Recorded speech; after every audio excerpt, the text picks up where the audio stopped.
Hey guys, welcome to this session by Intellipath. Now, what if I told you artificial intelligence is a field of computer science with which you can perform magic? Well, you heard it right. So, have you heard of Google's self-driving car? A car which drives by itself without any human support. Now, that is truly magical, isn't it? And this self-driving car is the perfect real-life example of artificial intelligence. And in today's session, we're going to comprehensively learn about artificial intelligence. So before we start off with the session, do subscribe to our channel so that you get a notification of our next video. And also if you are interested in doing an end-to-end certification course in artificial intelligence, then Intellipath provides just the right course so that you gain all of the requisite skills to be a master in this field. So let's go through the agenda for today's session. We'll start off by understanding the difference between artificial intelligence, machine learning, and deep learning, and then we'll look at the topology of a neural network. After that, we'll learn how to train a network with backpropagation, following which we'll learn the concepts of natural language processing with NLTK and Spacy. And finally, there'll be a quiz to recap what we've learned in today's session. So you can put down your answers in the chat box to know if you've answered correctly. And you can also put down all of your queries. We'd love to help you out. So without much delay, let's start off with the session. So I'll start off by asking a very simple question. So tell me, what is it that makes humans intelligent? Well, we as humans can think, learn, and make decisions. And that is what makes us intelligent. Now imagine if machines can show human-like intelligence. A machine which can think and make decisions like humans. That is truly amazing, isn't it? So, artificial intelligence is basically that field of computer science which emphasizes on the creation of intelligent machines which can work and react like humans.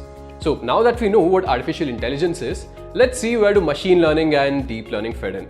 So you can consider artificial intelligence to be the broader umbrella and machine learning and deep learning to be a subset of it. Or you can also say that machine learning and deep learning are a means to achieve artificial intelligence. Now let's see what machine learning is. So machine learning is basically the subset of artificial intelligence where we teach a machine how to make decisions with the help of input data. So we'll understand machine learning with this little example. So what do you see over here? What is this exactly? Well, it's a bird. And what about this? This again is a bird. And this? Well, this too is a bird. Now, how do you know all of these are birds? Well, as a kid, you might have come across a picture of a bird and you would have been told by your kindergarten teacher or your parents that this is a bird. And your brain learned that anything which looks like that is a bird. And that is how our brain functions. But what about a machine? Now if I take in this image of the bird and feed it to a machine, will it be able to identify it as a bird? So this is where machine learning comes in. So what I'll do is, I'll take all of these images of the birds and keep on feeding them to the machine until it learns all the features associated with it. And once it learns all the features associated with it, I'll give it new data to determine how well it has learned. Or in other words, first, I'll feed in training data to the machine so that it can extract or learn all the features associated with the training data. And once the learning is done, I'll give it new data or the test data to determine how well the learning is done. And this is the underlying concept of machine learning. Now let's head on to deep learning. So deep learning is the subset of machine learning where we develop intelligent algorithms which mimic human brain. So now the question which arises over here is, how do we mimic human brain? Well, to answer that, let me ask another question. So what is a brain composed of? Well, our brain is primarily composed of neurons, isn't it? And these neurons send and receive electrochemical signals. So we have a neuron over here and the electrochemical signals are received through the dendrite. The processing of these signals is done in the cell body and the output of these input signals is sent to other neurons through the axon. And if our task is to mimic human brain, all we have to do is create artificial neurons. And these artificial neurons work the same way as biological neurons. So to implement deep learning, we'd have to create artificial neural networks. And these artificial neural networks comprise of an input layer, a hidden layer, and an output layer.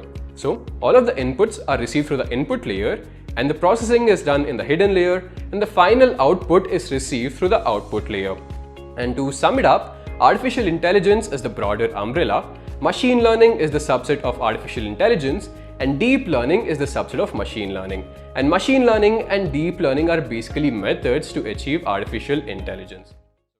Now that we have understood the basic difference between artificial intelligence, machine learning and deep learning, let's go ahead and look at these subcategories of machine learning. So just a quick info guys, if you're interested in doing an end-to-end certification course in artificial intelligence, then IntelliPad provides the Artificial Intelligence Engineer Master's course in association with IBM, which will help you gain all of the requisite skills to become an artificial intelligence engineer. So you can check out the course details mentioned in the description below. So let's get back to the session. So machine learning is subcategorized into supervised learning, unsupervised learning and reinforcement learning. So let's start off with supervised learning. In supervised learning, we teach the machine using data which is labeled. Let's say we have a bunch of fruits and each fruit is tagged with a label. So here the machine learns that an apple looks like this, a mango looks like this, a banana looks like this, and an orange looks like this. So once the training is done, the machine is fed with new data or test data.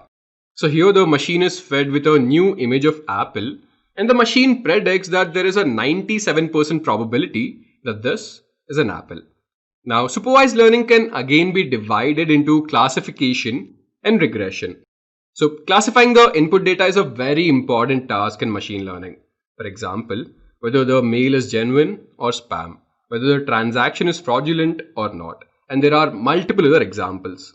So, let's say you live in a gated housing society and your society has separate dustbins for different types of waste.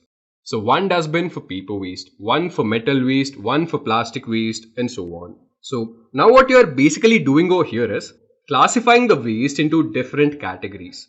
So the classification is the process of assigning a class label to a particular item. And in this example, we are assigning the labels paper, metal, plastic, and so on to different types of waste. And one thing to note in classification algorithms is that the output variable is categorical in nature. Let's take this example to understand it better. So over here we have gender of the student and result of the student. Here, gender is the input variable or the independent variable, and result is the output variable or the dependent variable. So we see that our output variable is categorical in nature. That is, it has two categories, either pass or fail. And here we are trying to determine whether the student will pass the exam or not on the basis of the gender of the student. So there are different classification algorithms such as decision tree, random forest, naive Bayes, and support vector machine, to name a few. So let's go through the concept of decision tree briefly. Decision tree, as the name states, is a tree-based classifier in machine learning. You can consider it to be an upside down tree where each node splits into its children based on a condition. So let's take this example to understand decision tree better. Here we are building a decision tree to find out if the person is fit or not. And based on a series of test conditions, we finally arrive at the leaf nodes and classify the person to be fit or not. So the next type of supervised learning algorithm is regression. So when it comes to regression, the output variable or the dependent variable is a continuous numerical. So let's take this graph over here. Here we have horsepower on the y-axis and miles per gallon on the x-axis. Or in other words, horsepower is the dependent variable and miles per gallon is the independent variable. So we see that our output variable is a continuous numerical. And here we are trying to determine how does the horsepower of the car vary with its MPG. So this is the concept of regression. Now let's see some of the use cases of supervised learning. So first we have spam classifier. So how do you think your mail is being classified as whether it is spam or not? So this spam detection basically works on the concept of filters. So mainly there are two types of filters, text filter and client filter. The text filter works by using algorithm that detects which words and phrases are often used in the spam email. So phrases like lottery or you won or free Bitcoin are often an immediate flag for removal by filters. So next is the client filter. As the name states, client filter understands the client identity and history to block malicious and annoying spam email. So how does this client filter work? Well, this is done by looking at all the messages of a certain user which he has sent out. So if a user has sent out huge amount of emails constantly, or several of the user's messages have already been marked as spam, then in that case their email will be blocked entirely. So this brings us the use of blacklist. So spam filters also include something known as blacklist. So blacklisting is the process of adding known email addresses of a spammer to a list. And this list prevents the user's messages to be forwarded to someone else. Now let's look at the next use case, fingerprint analysis. So in fingerprint analysis, you save your fingerprint in a machine as a record. So the machine checks the data and verifies whether the data belongs to you or not. So once the data is saved into the machine, from next time whenever you put your fingerprint on the machine will scan through all of its user data. And if the machine finds a match of your fingerprint in its data, then your fingerprint will be verified. Now that we've completed the different types of supervised learning algorithms, let's go ahead and understand what is unsupervised learning. So when it comes to unsupervised learning, the input data doesn't have any labels associated with it. The machine understands the underlying structure of the data to identify similar patterns, and the data which is similar in nature is grouped together. So here, even though there are no labels, the machine understands that all the apples are similar in nature and thus they are grouped together. And same is the case with bananas and oranges. So this is the concept of unsupervised learning. Now let's go through an unsupervised machine learning algorithm called as k-means. So the aim of k-means is to group similar data points into a single cluster. So there must be high intra-cluster similarity and low inter-cluster similarity.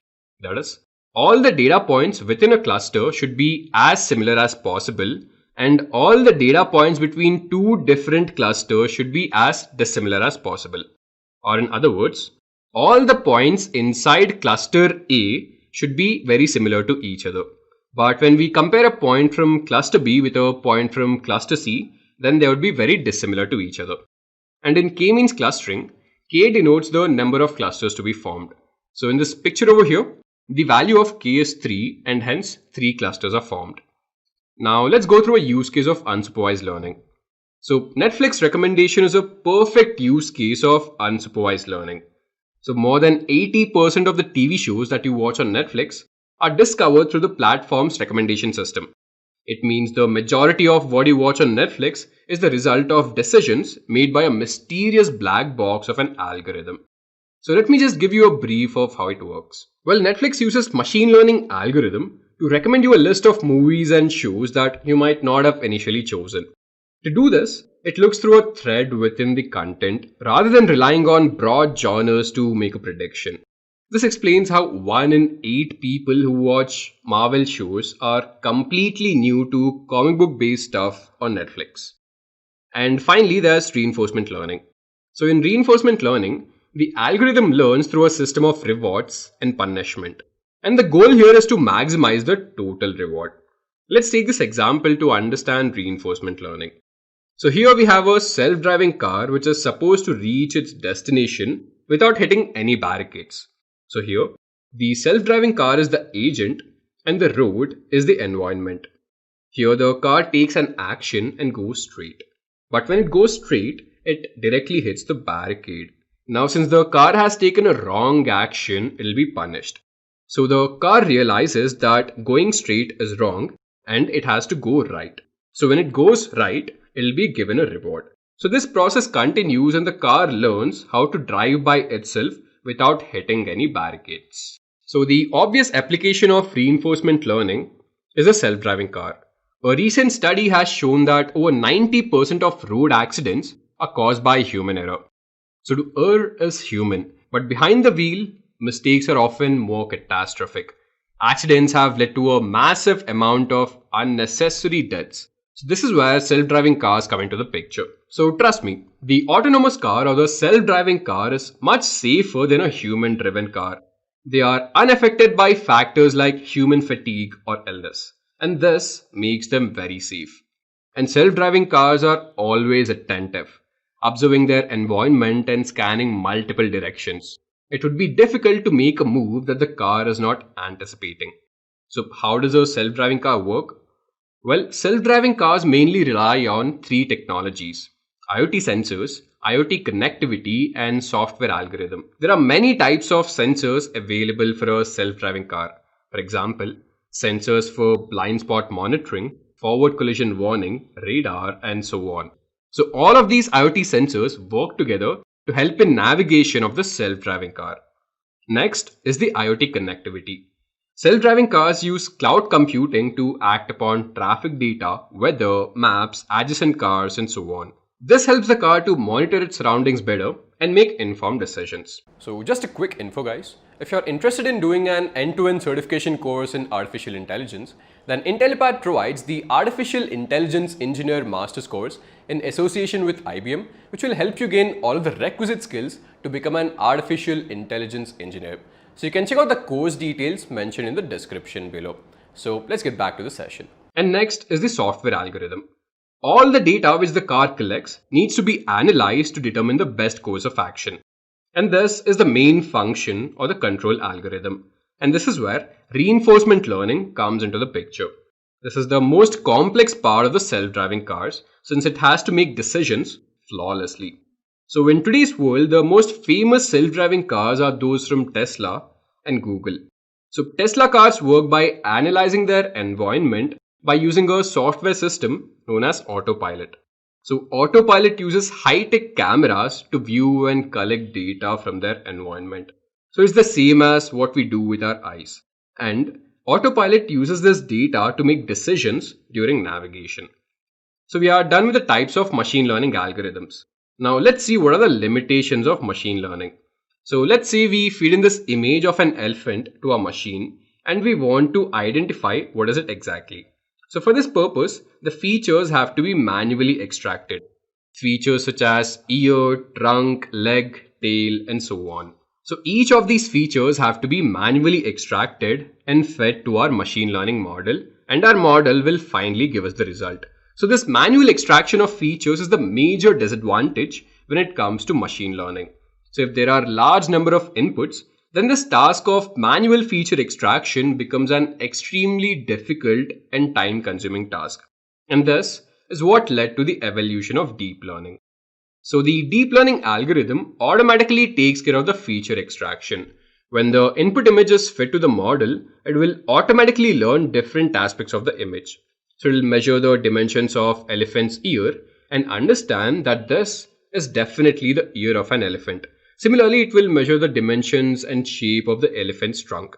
And because of this automatic feature extraction, the deep learning model is able to deal with high dimensional data better than the machine learning model. So now we already know that the deep learning algorithms can be implemented with artificial neural networks. So let's understand these artificial neurons in detail. So these artificial neurons are the most fundamental units of a deep neural network. It takes an input, processes it, and passes it through an activation function and returns the output if the condition is met. So artificial neurons are known as perceptrons, and they are basically like a linear model which is used for binary classification. So as the figure shows, we have x1, x2, x3 going on till xn as inputs into the input layer. And to these inputs, we add weights and bias which are randomly selected. So here we have w1, w2, w3 going on till wn as weights. So we multiply these weights to their corresponding inputs and add all the values together, and finally we'll add bias to that sum. So this final sum is passed through an activation function which finally gives us the output. Now let's see this in detail. So here we have three arrows which correspond to the three inputs coming into the network. Now for these three inputs, we have corresponding weights associated with them. So again, keep in mind that these weights are initially randomly assigned. So input 1 is associated with a weight of 0.7. Input 2 is associated with a weight of 0.6 and input 3 is associated with a weight of 1.4. Now, these inputs are multiplied with their respective weights and their sum is taken. So let's say if the three inputs are x1, x2 and x3, then the sum would be x1 cross 0.7 plus x2 cross 0.6 plus x3 cross 1.4. And to this sum, we add an offset which is called as bias. So this bias is just a constant which is used for scaling purpose. Now let's understand the concept behind these weights. So these weights determine the relative importance of the inputs. So let's take this example where we are trying to determine the possibility of rainfall with respect to two inputs, humidity and wearing a blue shirt. Here we can see that Wearing a blue shirt has absolutely no correlation with the possibility of rainfall. It is totally absurd to think that the color of a person's t-shirt would influence possibility of rainfall. That is why the weight assigned to input x2 will be low in order to bring down its relative importance. So now let's understand the perceptron training algorithm. When we go from the input layer to the output layer, it is known as forward propagation. So the perceptron takes the input, forward propagates and produces an output. But there is a very good possibility that the actual output and the predicted output are very dissimilar because the initial weights were randomly assigned. So once the forward propagation is done, the error in prediction is calculated. Now the aim of the algorithm is to minimize this error as much as possible. So the algorithm goes back through the neural network and updates these weights. And this backpropagation goes on till the optimal weights are obtained and the error is minimized. So this is how artificial neurons work. So that was the perceptron training algorithm. Now let's have a look at the benefits of using artificial neural networks. So the artificial neural networks can learn organically. This means an artificial neural network's outputs aren't limited entirely by inputs and results given to them initially by an expert system. So artificial neural networks have the ability to generalize their inputs. This ability is valuable for robotics and pattern recognition systems. Artificial neural networks also help in nonlinear data processing. So nonlinear systems have the capability of finding shortcuts to reach computationally expensive solutions.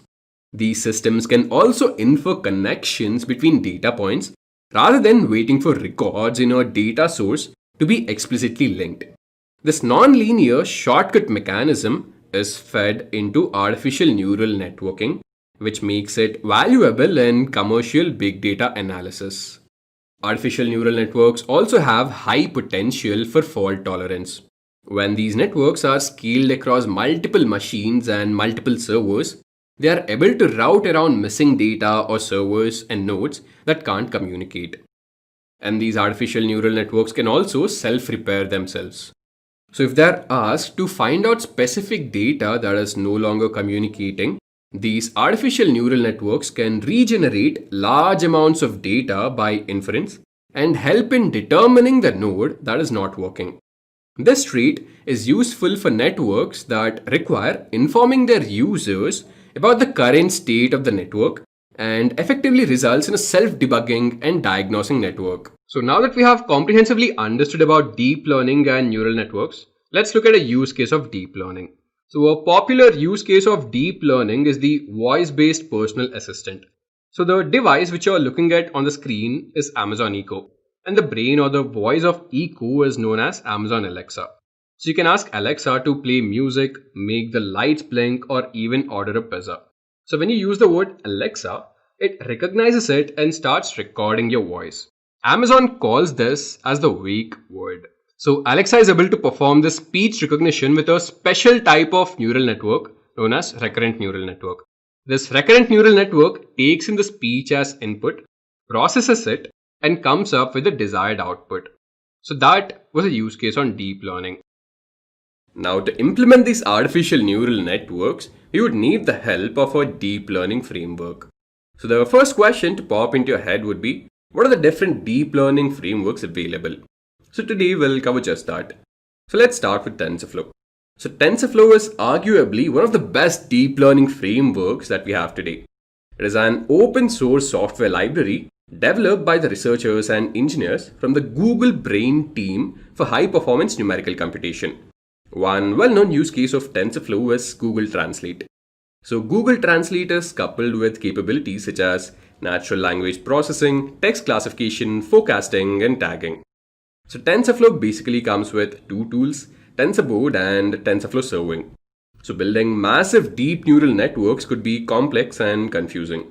This is where we can use TensorBoard to visualize our TensorFlow graph and plot quantitative metrics. And then we have TensorFlow Serving, which is a flexible, high-performance serving system and can be used for rapid deployment of new algorithms while retaining the same server architecture and APIs. So just a quick info, guys. If you're interested in doing an end-to-end certification course in artificial intelligence, Then IntelliPad provides the Artificial Intelligence Engineer Master's course in association with IBM, which will help you gain all of the requisite skills to become an artificial intelligence engineer. So you can check out the course details mentioned in the description below. So let's get back to the session. So now let's look at the next deep learning framework, which is Keras. So Keras is actually a high-level API which can run on top of other deep learning libraries such as TensorFlow, Theano, or CNTK. And with the help of Keras, we can implement both convolutional neural networks as well as recurrent neural networks. And the best thing about Keras is model building is extremely easy. It's like stacking layers on top of each other. So next we have PyTorch, which is a scientific computing framework developed by Facebook. So we can get from the name itself that PyTorch is Pythonic in nature. That is, it can leverage all the services and functionalities offered by the Python environment and also smoothly integrates with the Python data science stack. Another great feature of PyTorch is that it offers dynamic computational graphs which can be changed during runtime. This is highly useful when we have no idea how much memory will be required for creating a neural network model. And the next deep learning framework is DL4J. So unlike deep learning frameworks which we saw till now, which were all based on Python, Deep Learning 4J is a deep learning programming library which is written for Java and the Java virtual machine. And the biggest advantage of DL4J is it includes inbuilt integration with Apache Hadoop and Spark. So it helps in getting state-of-the-art results on image recognition tasks. So it shows matchless potential for image recognition, fraud detection, text mining, parts of speech tagging, and also natural language processing. And finally, we have MXNet. So MXNet is a deep learning framework developed by Apache Software Foundation specifically for the purpose of high efficiency, productivity, and flexibility. And the beauty of MXNet is that it gives users the ability to code in a variety of programming languages, such as Python, R, Julia, and Scala.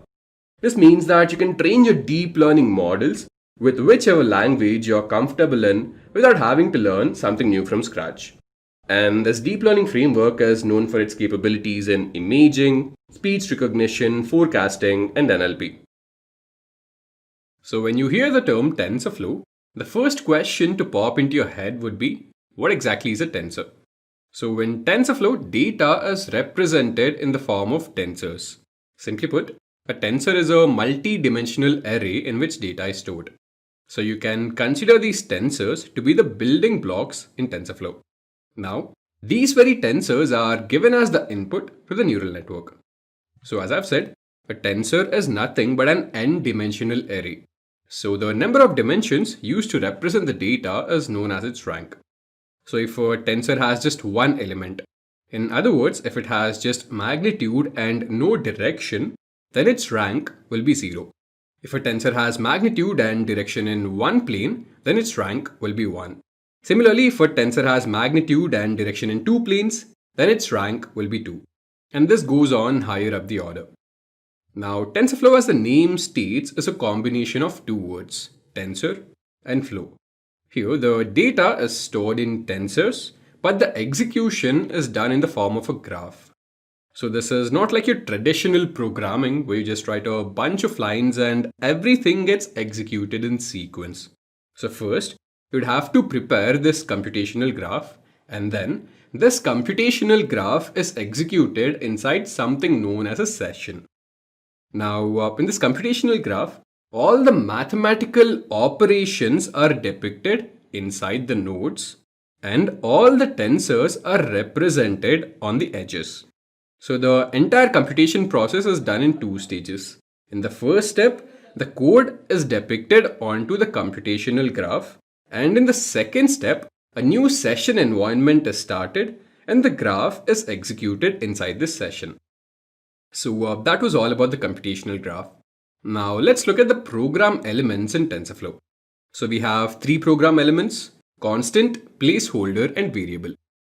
So let's start with constants. So constants are program elements whose value does not change, or in other words, the value is fixed. So let's head on to Jupyter Notebook and work with these constants. Right, so my first task would be to import the TensorFlow framework. So I'll type import TensorFlow as TF. I'll click run. So let me just wait till the import is done. Right, so we have successfully imported the TensorFlow framework. Now, as I've said, let's go ahead and start working with the constants.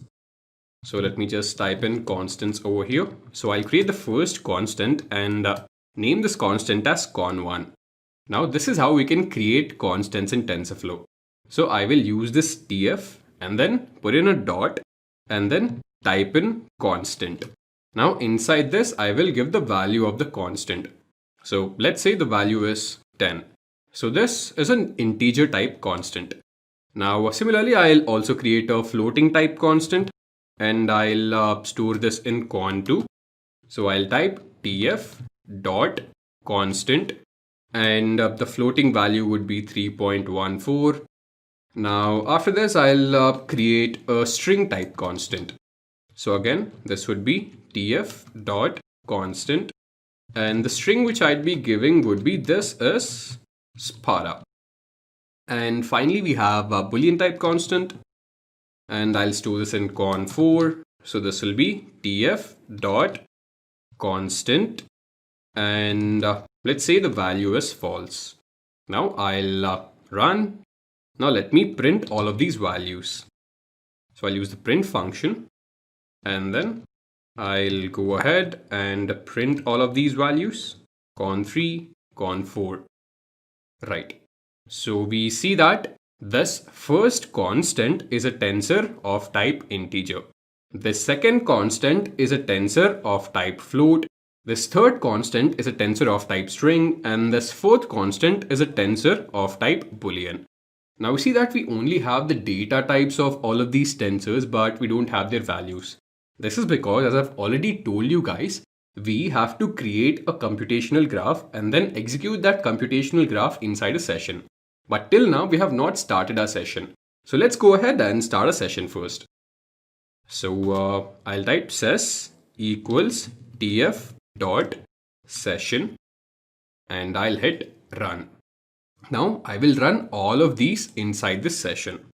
So I will type ses dot run and let me go ahead and run all of these con1, con2, con3 and con4. So this time we have the values of all of these tensors.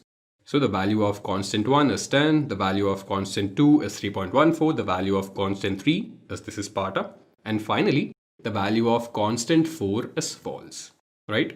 So first we'd have to create all of the constants, then we'd have to create a session, and inside this session we'd have to run all of these constants. Now let me go ahead and perform some simple operations on all of these constants. So let me just type in operations over here. So I'll do a simple addition operation. So I'll type addition over here. And let's say the value of the first constant is 20. I'll put a plus symbol and then I'll take in the next constant and the value of the second constant would be 30. So I am basically adding two TensorFlow constants.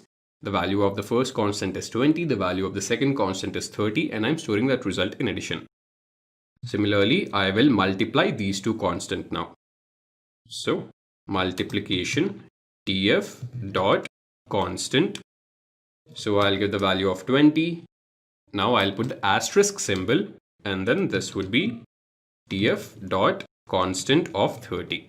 So this time I'm multiplying these two values, right? So I'll hit on run. So now again, if I'd have to see the resultant addition and multiplication values, I'd have to run these two inside a session. So I'll type ses dot run and then put in these two values over here, addition and multiplication, right? So we see that 20 plus 30 gives us an addition value of 50. And similarly, when we multiply 20 with 30, we get a result of 600. Right. Now, so this was basic operation with scalars. And we already know that tensors can have higher dimensions. So let's go ahead and perform addition and multiplication with these higher dimension tensors. Right. So again, I'll just put in addition over here. And I will take in the first constant, and inside this I will give in a list of values. So let's say I will take in 1, 2, 3, 4 and 5, and I will add this list with the next constant. And this time the second constant has the values of 5, 4, 3, 2 and 1. Similarly, I'll also multiply.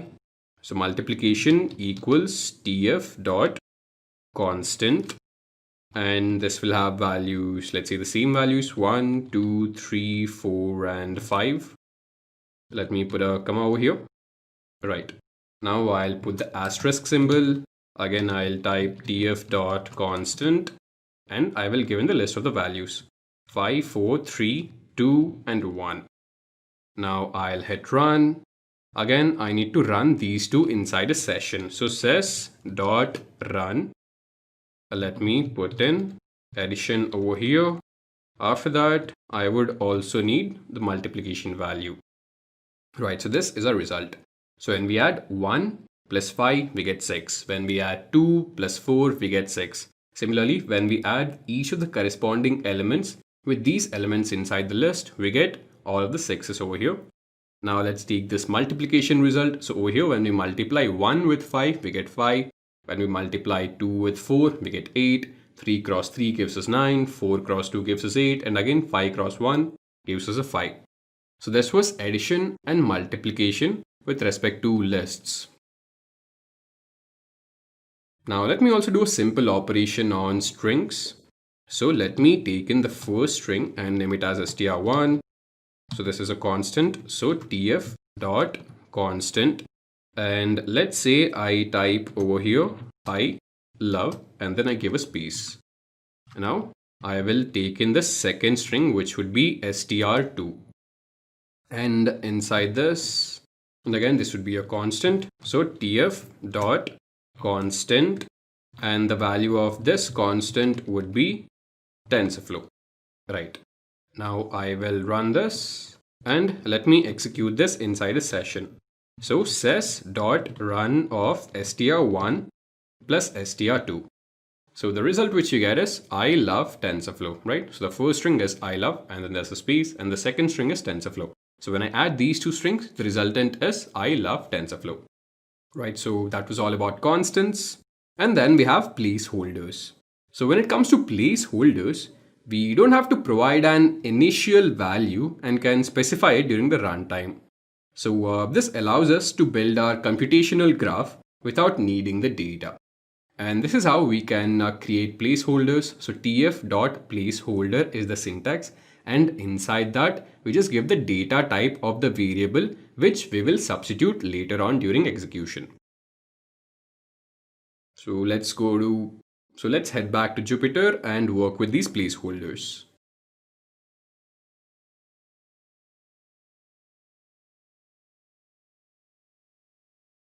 So let me just type in placeholder over here. So let me create my first placeholder. So I'll name that as A, and tf dot placeholder, and this would be of integer type. So tf dot int 32. Now I will create another variable which would be b, and the value of b would be actually a cross 2. So let me run this. Now I will run these two inside a session. So sys dot run, and I want to see the result of b. So I'll put in b over here. Now, since we know that a placeholder takes in a value during runtime, so this is when I'll feed the value to this placeholder a over here. Now to do that, I would have to create something known as a feed dictionary. So feed dict equals, let me create a dictionary over here. So it would be a, and the value which I'll be giving to a would be, let's say, 5. Now let me run this and let's see what do we get. Right. So during the execution time, I have assigned a value of 5 to a. And when we multiply this 5 with 2 over here, we get the value of b, which is 10. Right. So all of this is happening during runtime because with the help of a placeholder, we can assign it a value during execution. Now similarly, let me go ahead and give a list of values over here. So instead of 5, let me give the list of values 1, 2, 3, 4 and 5. Now I'll run this. So over here, 1 cross 2 gives us 2, 2 cross 2 gives us 4, 3 cross 2 is 6, 4 cross 2 is 8 and 5 cross 2 is 10. So you get an array of values during runtime. Now similarly, let me also create a placeholder for strings. So I'll type string placeholder over here. So now let me create this variable and name this as string name, and this would be your placeholder. So tf dot placeholder, and I am taking in a string. So tf dot string. Right. Now let me create another string over here. So the name of this string would be my name. And let's say the value of the string is I am. Alright. Now let me run this and I'll execute this inside a session. Sys dot run, and I want the result of my name when I add it with respect to string name.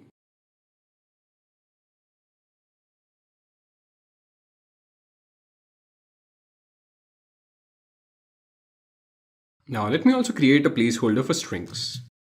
So I'll just type string placeholder, and let me create the first placeholder.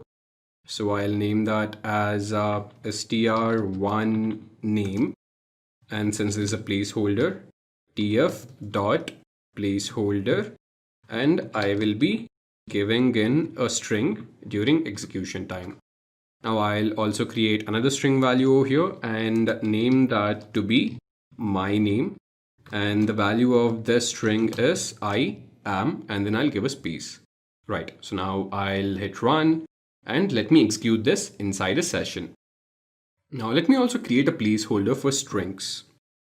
So this will be string placeholder. Right, so let me create this placeholder. I'll name this as str name, and since this is a placeholder, I need to use tf.placeholder, and I will be assigning a string to this during execution time. Now I will also create another string which would be my name, and this would be equal to I am, and there's a space, and I will be adding this with str name. So let me hit run. Right, now I'll execute this inside a session. So for that, I'll type sys dot run, and I want the result of my name. So I'll just put in my name over here, and then I'll provide the feed dictionary. Feed dict equal to, let me put in the dictionary over here, and I will assign the values of str name over here. Right. So the values of str name would be Sam, Bob, and Charlie. Now let me hit run and let's see what do we get. Right. So what we are basically doing is we are adding this with the placeholder value over here, and we are giving the values during the execution time. So I am Sam, I am Bob, and I am Charlie. Now these three values are coming from this feed dictionary during the runtime. Right.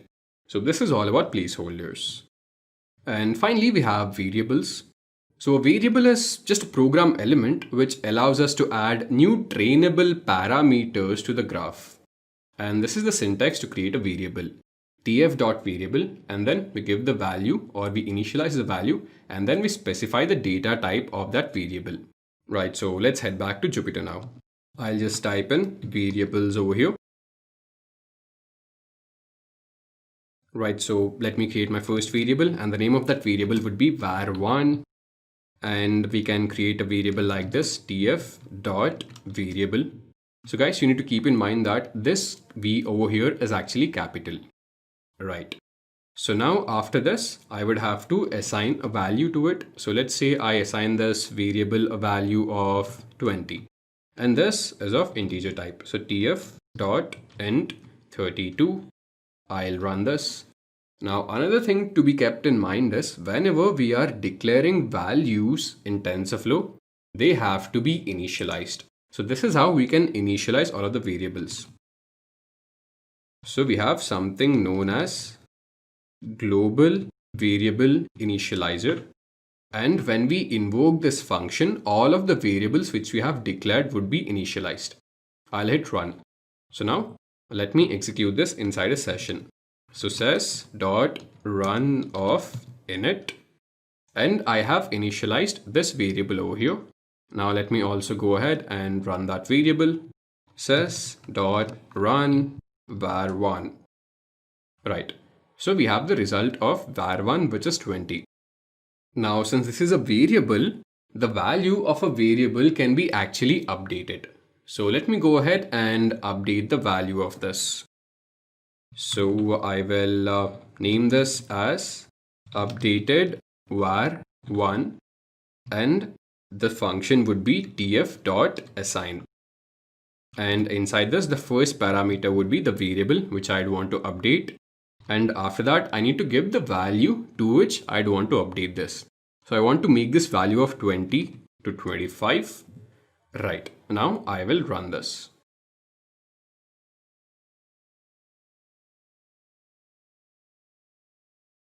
So now this is actually a variable. We can actually update the values. So let me go ahead and do that.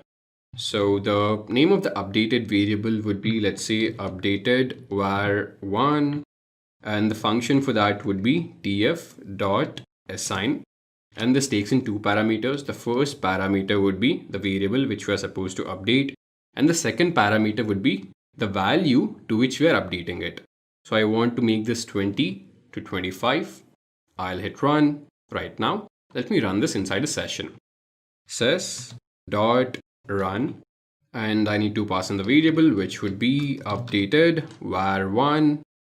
Let me make it small v over here. I'll run this. Right. So initially the value of var1 was 20, but we have updated it and made its value to be 25. Now let's also go ahead and create a small linear model. So let me just type in linear model over here, and this is how our linear model would look like. wx plus b, where w and b would be variables and x would be a placeholder. Right. Right, so let me start off by creating w. So w is a variable, so w would be equal to tf dot variable, and I am initializing it with a value of, let's say, 10, and this is of integer type. So this would be tf dot int 32. Now similarly, I will also assign the value for b. So b is also a variable and its initial value would be 5, and this is also of integer type. And finally, we have x, which is a placeholder. So x is equal to tf dot placeholder. And since placeholder does not actually take an initial value, it just takes a data type. So the data type is again tf dot int 32.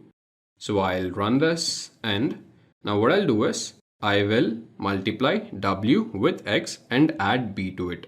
So the equation would be w cross x plus b, and I will store it in a variable and name that variable to be linear model.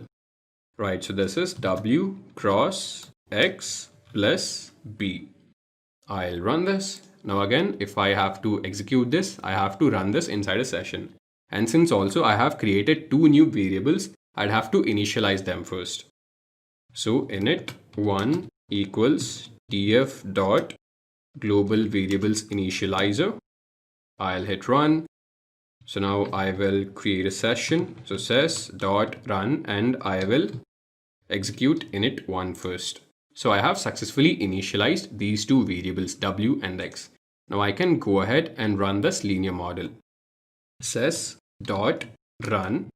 Now I would want the result of linear model. So linear model, and then I will use the feed dictionary. Now inside this feed dictionary, I would have to assign a value to this placeholder x. So x equal to, let's say I give a list of values over here, and the list of values would be 1, 2, 3, 4, and 5. Now I'll run this and let's see what do we get. Right. So if the value of x is 1, we get 15. So this basically means that 10 into 1 plus 5, which is 15. Now, after that, if the value of x is 2, so this would mean 10 into 2 plus 5, which is 25. Similarly, if x is 3, that would mean 10 into 3, which is 30, plus 5 is 35, right? And same is the case for 4 and 5. So let's go back in 1980s. There was this crazy guy called Geoffrey Hilton. He proposed that we could mimic somehow the mind, how a human mind works, and we can mimic the way it works, so that we can also try to make a thing out of it, so that whatever our mind is doing artificially, we can also do that thing. So he proposed a paper, and everybody said that, Hilton, listen, you are doing something wrong.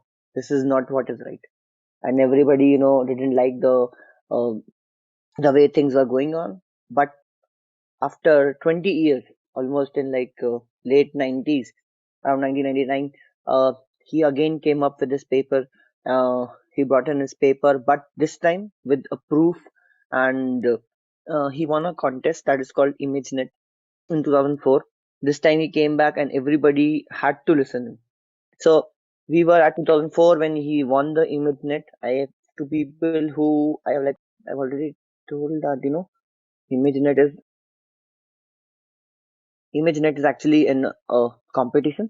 It is held by uh, joint vision of Stanford plus Princeton University. These guys come up, and they downloaded a corpus of images. Now they have a very large collection of images, around 1 million images, around covering 1,000 categories. They have. You can just click on explore, and you can see this tree around here. So what you have to do is that you have to make a model out of it, so that you can classify the images. So people used to make, hand coded, classifiers, and they were working, but at some stage, they had to fail, because like now, let's say that fish, you are trying to detect a fish, but fish cannot everywhere be in the same manner in which you are building the hard coded thing, right? Or let's say that you are trying to detect a cat, and then you say, okay, top right if it is a eye, top left it is a eye, and then it's a squishing mouth, then it's a cat, right? But now the cat face will not always be available to you in that particular fashion, right? It might be a top view, a side view, a bottom view, any view might come up, and at that time people used to fail. But in 2014, 2004, when Geoffrey Hilton came with his paper, the competition he won was with 94% accuracy, and that was never achieved, and it surpassed the human accuracy also. So that was where, when people started listening to him and he came out, then he proposed slowly that, okay, that this is what I think, that artificial neural network is nothing, but that we are trying to mimic what is happening in our own mind, right?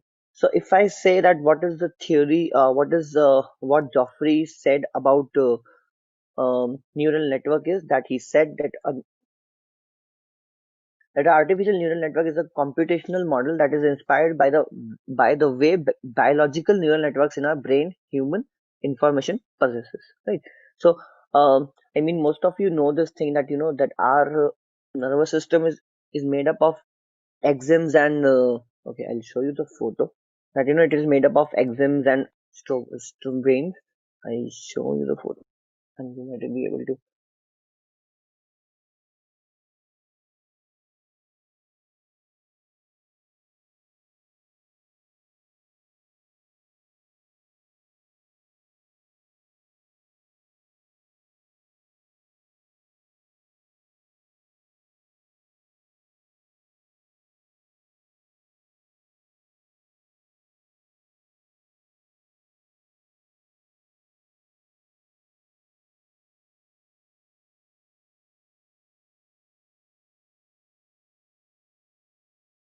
Okay. See, this is actually how a human nervous system is. Most basic diagram, and everybody of you might have seen this. So how this works is that there is a exact replicate copy of this. If I copy this, and you can attach it back here again. So these are the axon terminals that are connected to dendrites again, and this is how it flows. So let's imagine that your fingertips where you can have your dendrites, and these are like small particles again of your pure neuron connected to your brain. So this is how there are like millions of these connected, and they're connected. If I take this okay, one more feature of Jupyter Notebook that you already know, that you can add a markdown language. So what I do is I do escape M and then I'll write HTML inside it. So I write ing src is equal to, right? This is how you can write your, in this you can add that this is,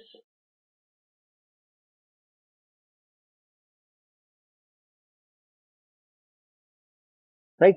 Let's now look at it one by one, slowly. Okay, so these are called dendrites. These dendrites are the one who are like septicles. These are the one who are responsible for catching all the information and sending it forward to the nucleus. Now nucleus processes this thing and it sends to this axons and again throws it out to the axon terminals. Now imagine again that this is this copy, this is again replicated here, back here. So you can imagine that these dendrites are connected to these axons, right? And then they're flowing.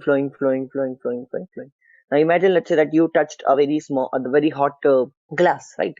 The moment you touch the hot glass, the dendrites at your fingertips, they sense that something is very hot there. So they send this information to your brain, okay, that this is hot. Now imagine this dendrite is processing the information, sending it to terminal to dendrite, then dendrite to terminal. It goes on until it goes to your brain. Now the brain says that this is very hot. You should remove your hand. Okay. Now this process is again flowing back to the dendrite, the original dendrite here. Let's say that this is the original dendrite here. Okay, and your brain will say that this is really hot. You should remove the fingertips from the glass. And now when I'm saying that this information is going on, believe me, from your fingertip to your brain, there are like millions of these dendrites who are connecting and flowing this information. Now again, a process of reversal information flow is going on, and this time your brain is sending a signal that remove your hand from the glass, and this is again going back to the fingertip, and then you release your hand from the glass. But in real life, when you touch the glass and when you remove it, how much time do you take to remove this? It's just some nanoseconds, right? I mean, less than. Your reflexes are very strong, you just remove the hand out. But imagine what is happening when you do this. Your brain is not, your hand is not taking the decision of removing that. You might think that, okay, my hand is taking the decision to remove that. No, the hand is like a slave of brain. So every body part of ours is like a slave of a brain, right? Whatever we are doing, it is sent by the brain. The information is sent by the brain, and then it's doing. This is how your body works, right? So it's a slave of your brain, and the brain sends the information, remove or attack, whatever it is, then it reacts. But it's really fast, right? Similarly to this way only, Joffrey said that, okay, this neural network, this is how even I will also build a neural net. Now I'll show you how a basic neuron looks like. Here it is. This is the image. You write it. Basic neural. It's not a network, it's just a neuron. But this is an artificial neuron. So Joffrey said that, okay, this is how I propose. Let's do the following. Let's say that your hand is not doing anything. Your dendrites or your nervous system is not, this basic neuron is not doing anything. Imagine that it's doing nothing. But it is reciprocating the information. But how it is reciprocating the information? By activating itself. So when you touch a hot glass or something, it activates itself, and then only it's transmitting the thing, right? Now imagine if this would have not activated, it would have sent nothing, right? So this is also playing a very crucial role. See, brain is sitting somewhere like a million neurons far, right? He doesn't know what is happening to your hand until and unless this neuron is sending the information. So what information will the brain process if it doesn't have the information? So these guys are very much responsible for sending the information, and they send the information only when they're activated. So this dendroid will become, this nucleus will become activated, then only it will send the further information. And see, there is also a basic kind of a information processing is going on. It doesn't mean that these dendrites are just sending blank signals. See, I'll tell you more depth inside. See, these dendrites, they collect the information. These dendrites, they collect the information and they send it to the nucleus. Now, nucleus thinks that should I process this and send it forward? Yes or no, depending on that, nucleus send it further. Right. Now, how is nucleus sending is nucleus has a particular threshold value. After processing it, it says, okay, if I am activated by that processed value, it will send it further. If not, it will keep it to itself.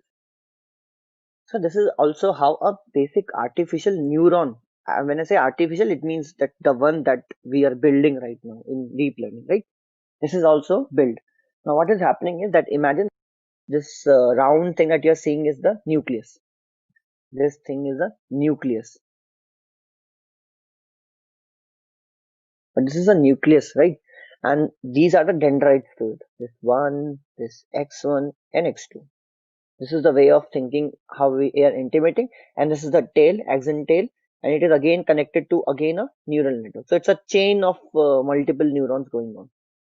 Now, if we go mathematically, what is happening inside this? It is nothing but a linear combination of all the inputs with a bias. I just like went to the very human biological way and I just sent the sentence. It's doing nothing. What it's doing is that it collects the input. Let's say that you have two inputs. Let's say that you have two inputs, x1 and x2. These are your two inputs. Now to every input, you will give some weightage to it. Let's say our weightage is here. This weightage is called W1 for x1 and W2 for x2. Correct? Now what I said, it is trying to build a linear regression, right? So what it does, it multiplies the weight of the corresponding input to itself. So W1 x1 plus W2 x2 plus it adds a bias to it. Now you will ask what is a bias? I'll say imagine that there is another input called x naught. There is another input called x naught and the value of x naught is equal to 1. The value of x naught is equal to 1 and there is this weight associated to it that is called W naught, right? So this bias is added to it and then you add this. That's it. You plus all these values, multiply plus all these values and you give this output to something called y. This is all a neuron does. Make sense? Any questions? Please ask. It's very important that you build the intuition that what is happening here. So this is the most basic, it's the smallest part of a neural network that you can pick. And the smallest part of a neural network is doing this. Like it takes all the inputs that are coming to itself, give them some weightage, multiply the weightage to the corresponding input, and then sum all these, and then add a small bias to it also. That's it. Over. How is this weightage and bias being introduced? That who is okay, x1 and x0, x2 and x1, I can say okay, someone is giving to us the input that what is the temperature of the glass. Let's say it is coming from the outside environment, x1 and x2 is coming outside, but who is giving this w1 and w2? So okay, so the answer is that in a artificial neural network environment, at the very first instance, they are randomly allocated to it. So see, you all guys have learned ML, right? So how does ML work? ML says that I know the output and depending on the output, I have to give some weightage to these inputs so that they can give me the output. Now, you know that the output will be Y. You know that the output is going to be Y, right? Now, you want to make some equation where Y is equal to x1 plus x2.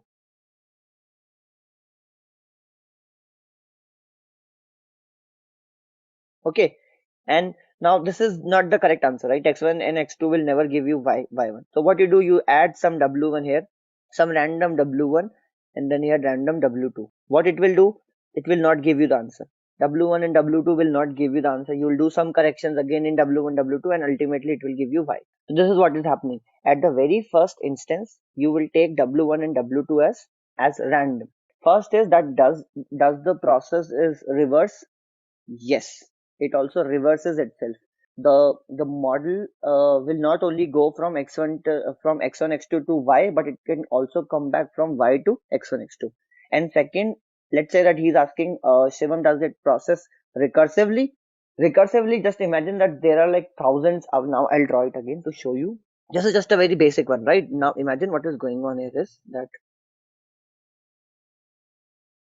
This is the small that you saw, right? X1, X2, and it is giving some Y. Now here it is again, there is a X1, X2, and then this is giving me Y. Now this Y and Y1 will become an input for some other cell. And then it is giving here. So are you imagining how will it look like?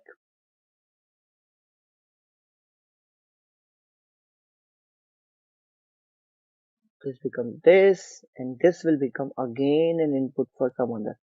So these are like connected. These are like throwing information from one to another, one to another, one to another, right? But this is how it works. This is how a small a network looks like. And this is if I write down the theory, it says that the basic unit of computation in neural network is a neuron, or often called as a node, right? And came right it very right. This is called a node, or you can say it a unit also. So it receives input from some other node from an external sources or external source that I was saying right also, right?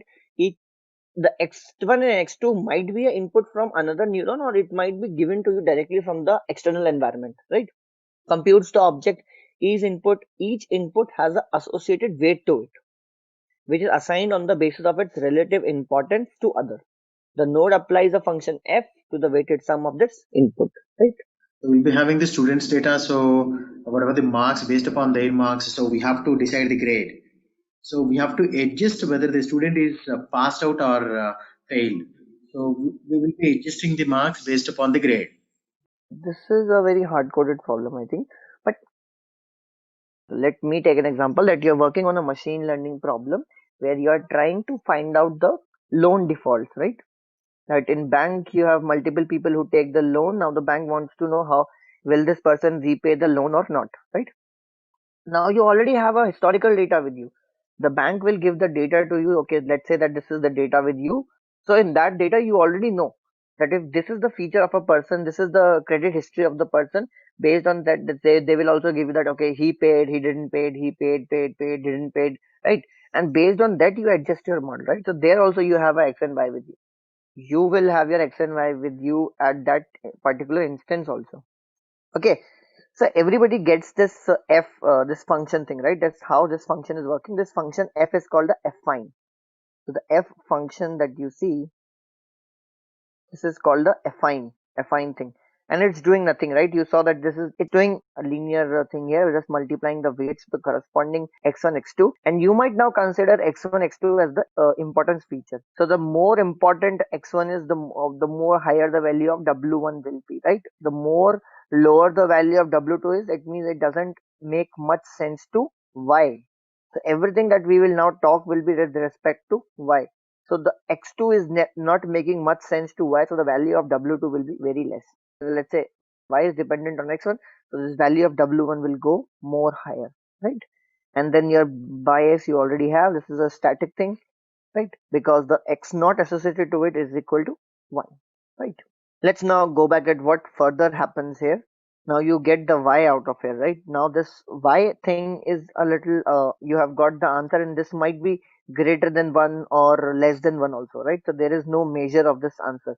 It might happen that w1 w2 is very small. Let's say w1 w2 are very small, then the value of y might be almost equal to 0, right? Or let's say that w1 value is very high, like very high, so the value of y might also get very high, right?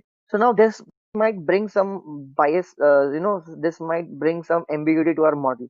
This y might be sometimes, next to infinite, it might be equal to infinite, or it might also be equal to 0, right? Depending on the variables. And we don't want that. We want our y to be in some particular range, right? We want our y to be in some bonded weights, right? Then comes next guys whose names are activation functions.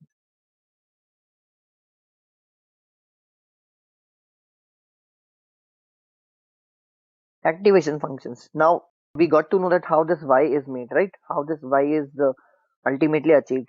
Now to adjust the value or squeeze the value of y, we need some other thing, right? We need something that can control the value of y, and these are called activation functions. Now what activation functions does is that they will take the value of y and they will squeeze the value of y in some certain range.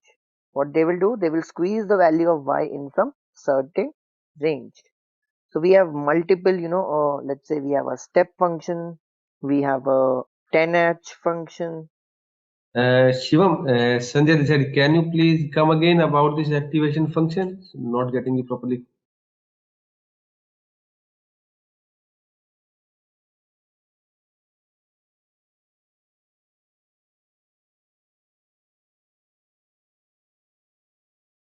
So let's come back what this activation function is. So you understand that the value of y, how it is calculated, right? It is not totally dependent on w1 and w2. If the value of w1 and w2 is very less, I mean 0.0000, or let's say 10 to the power minus 23, then the y is going to be very less, right? Next to 0. Or let's say that the value of w1 and w2 is like 10 to the power positive 48 plus 48. So this might be very high. The value of y might be very high.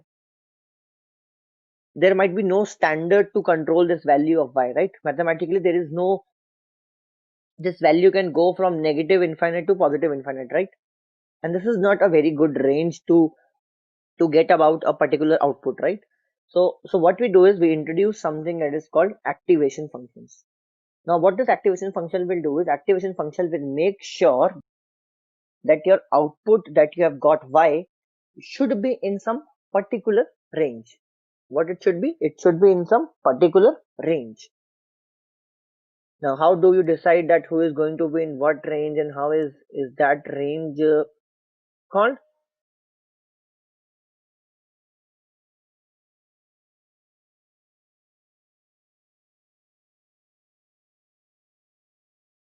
See, the activation function, if I ask you mathematically, the mathematical purpose of introducing an activation function is to squeeze the value of y between some variable called 0 to 1, right?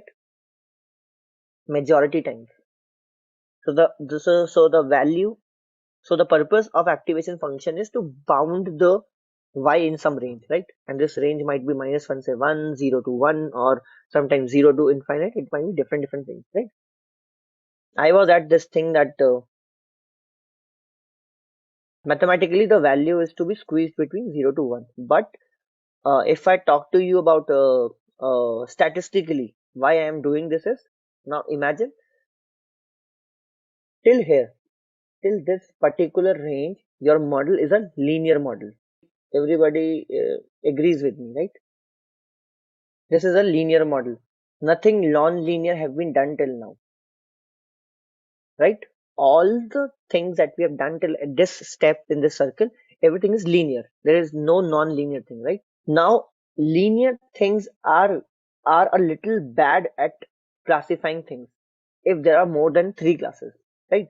If I ask you, if let's say there are three classes, one is like crosses,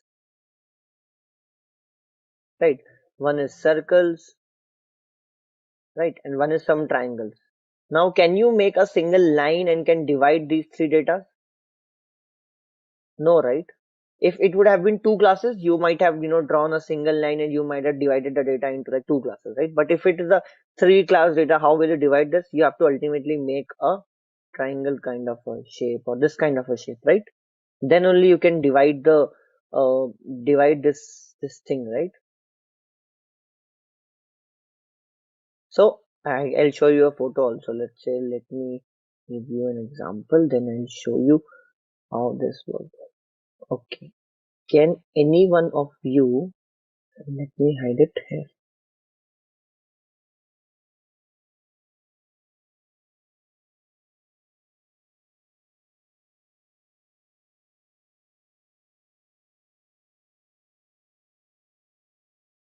Now this is this thing in front of you. Everybody can see your data. There is this red dots and there is a blue triangle in the screen, right? Everybody can see this. Now, can you make a linear model that can separate these two things? This can only do in a two dimension, right? But if I say you that, okay, see a magic, anybody wants to try this thing? How will you do? No? Okay. What I'll do is I'll remove this now. So what I did was I introduced a third dimension, and now I could easily separate by introducing a hyperplane here. and then I can say, okay, something that is above this hyperplane is red, something that is below this hyperplane is blue. Makes sense to everyone, right? So this is why we do activation function, to make sure that we want to classify things more better, to make things more clear. We do a activation function. So mathematically, why we are doing activation function? Because we want to squeeze the value of y somewhere. But if I talk statistically, what we are doing, we are introducing non-linearity in a linear model, because linear models are very much not capable of classifying things in when the number of classes increases. So now we saw that as soon as we increase the linearity, if we increase the dimension in the data, if we introduce non-linearity in the data, what it is doing? It increases the chances of making a linear separable model, right?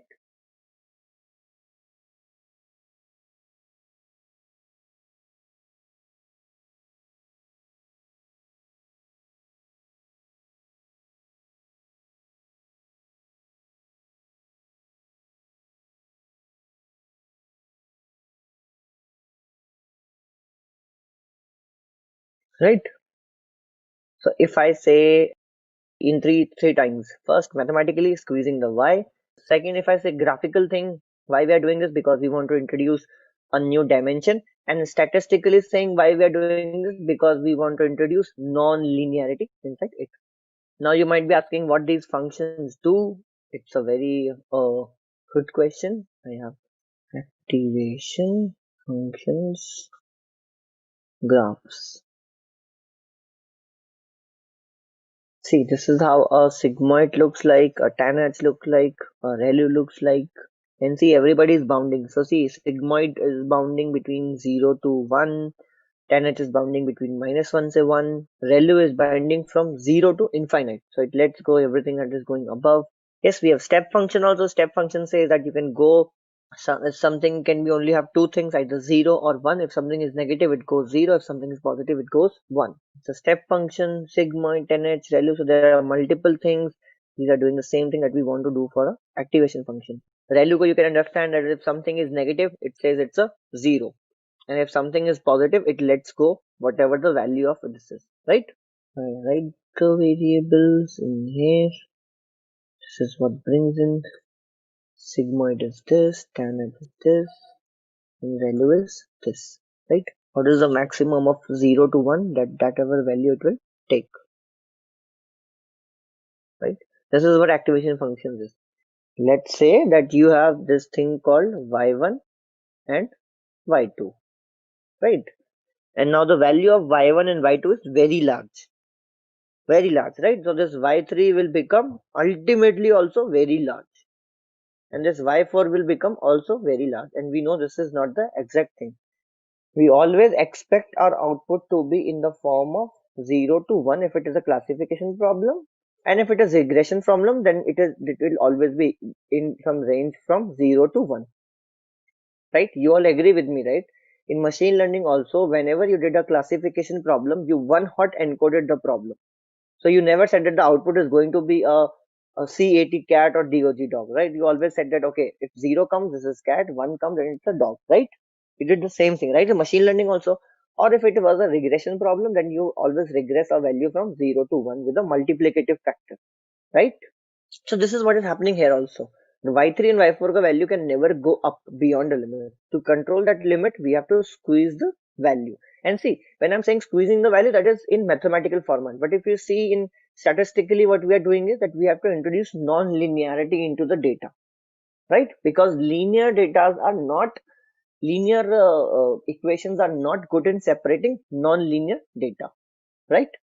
Right? This becomes separable. You see, now it is very much separable just by a simple hyperplane.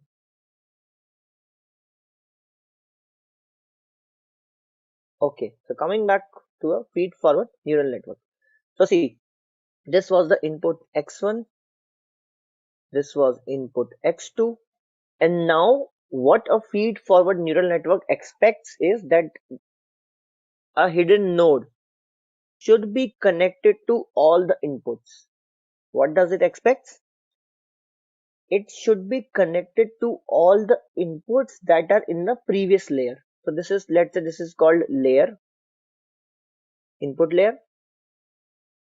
Wherever your hidden neurons, this is called hidden layer. And your outputs are here. This is called a output layer.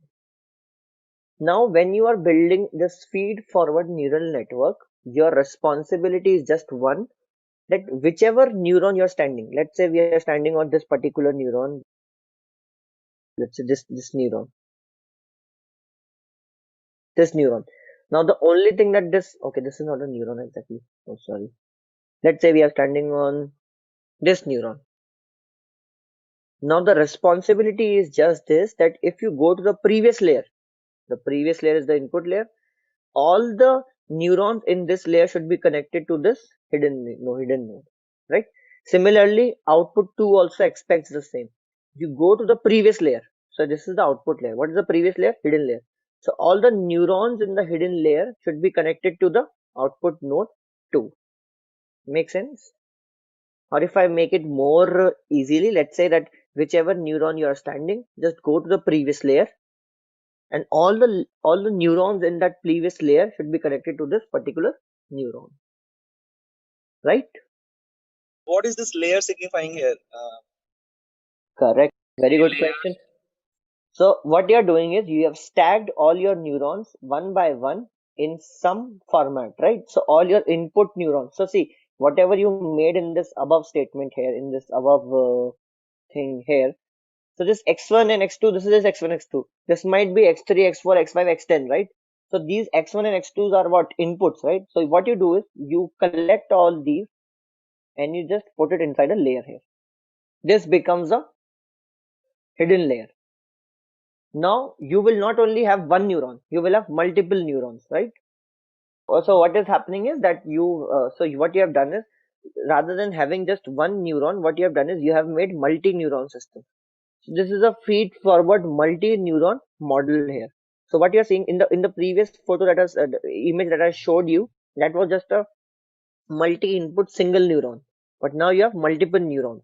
So what you do is you stack these neurons in this layer, then you can have, so this is just an example. What you can do is you can have an image like this also, multi-layer. Okay, so now if you see Tarun here, so what is happening is these are your inputs, x1, x2, x3, x4, right? This is your input layer. This is your hidden layer 1, where all your affines and activations are happening, right? This is your layer 2. Again, all the affines and your activations are happening. And this is your output layer. Hidden layer HL2. This is HL1. And this is input layer. So what is happening is that, let's say this is called neuron 1. That Y1 just marked. So let's say this is N1. This is called neuron 1. Now what is happening is that this neuron 1 is connected to X1 also, X2 also, X3 also, and some bias also. So what is happening here? This affine will be happening here. What will be happening? It will be here as a W1 X1 plus W2 X2 plus W3 X3 plus some bias B will give some output called Y. And here you will be having a very small activation function also residing here, right? Similarly for this N2 also, this N2 is connected to all the inputs, right? This N2 is connected to all the inputs. This N2 is connected now. It is connected to this, to this, to this, and this. Now N2 will also do some affine and then bring some activation, small activation function here, and it will also give some output called Y2. Similarly, Y3 will also be here. Now this Y1, Y2, Y3 will become input for these neurons. Let's say we call this neuron as N4. Now this N4 is connected to this, this, and this. Similarly, again affine, and let's say it gives the output called O1. Now O1 is here. Similarly, O2 is here. Now this O1, O2 will also become input for this. Let's say we call it O1 right here, right? This is O1. Y4. Let me remove this. Sorry, sorry. We were here that there is this some output called Y4, and there is some output called Y5, right? Now what is happening? y4 and y5 will become output for this O neuron, and they will give some output O1 and O2 similarly here, and then you will have outputs, right? This is how a multi-layer neural network works. How will we know that how many layers we have to Correct. go? This is one of the very good questions that first of all, how many layers do you want? This is the layers that you have, L1 and L2. Now you might have another question that okay, in one layer, how many neurons can I fit? So there are currently four. I can fit 5, 6, 10 also, right? I can fit 10 neurons also. So who is going to tell me that how many neurons and how many layers? This is what exactly what data science you are going to do here. I mean, everything is built for you. This neuron thing and this all thing is this is already built for you. The only thing that you have to do is that you have to come up with the optimal number of neurons and optimal number of layers for each neural network. And now who is going to decide this? Very good question. This is you who is going to decide this. And how? Okay. So first answer is that hit and try, that everybody will tell you, and I am also telling you that the first approach is hit and try. Let's say that you are doing a very new problem. I mean, you don't have any idea, you are just doing. So one thing is that you'll go with the hit and trial model. Second is that as soon as you become a little bit expert, now you start learning, okay, this is how my model is reacting to this particular neural network layer. Then you see the model capacity. Okay, so let's say that, so see, this is a very good question, but this is also an advanced question. Now see, when this, let's say this is called neuron 1. When this neuron 1 is connected to x1, x2, x3, there is a weight called W1, W2 on this layer, and W3 here, right? So, but when this N2 is connected, this is not W1, W2, W3. There is W4, W5, W6. So when this x1 is connected to this N2 here on this line, there is another weight, that is W4. So imagine how many weights are there for 3 inputs, 3 neurons. There will be 9 weights, right? Now there are 9 weights. Now imagine here again that you have 3 inputs and 2 outputs, 3 to 6. Then you have 6. So 9 plus 6. Then again here 2 to the 4. So you will have 2 plus 4. So 9 plus 6 plus 4 is 19. So 19 weights are there, and then you will have 3 biases here, right? So 19 plus 3 is what? 22. So for the small neural network, you have 22 values that you have to predict, right? Because y1, w1, w2 we have taken as what? As random, right? And biases are also random. So you have to adjust them in a very optimal way so that you can get the output as y. So now imagine that you have 22 things that you have to train here. 22 things that you have to predict, not predict, but you have to optimize, right? And now let's say that you have a data only for like 10 rows. Now, does this justify that you will have 22 things to adjust in the 10 rows of data? So this is called capacity building.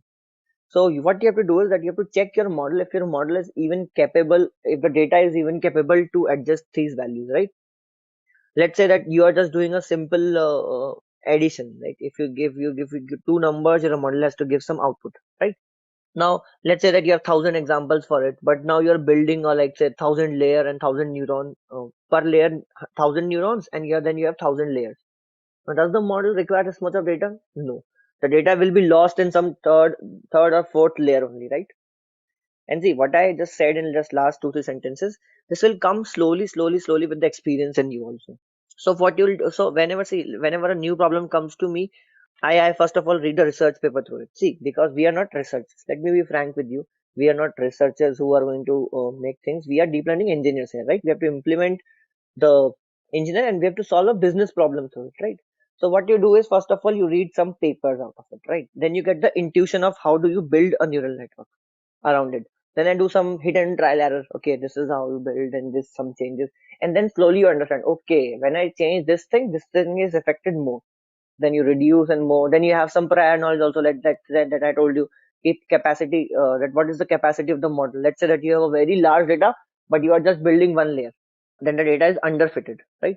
or let's say that you have very less data, but you have made a very big neural network for this. And this is called overfitting, right? You have a very over number of neurons for your model to be predictable, right?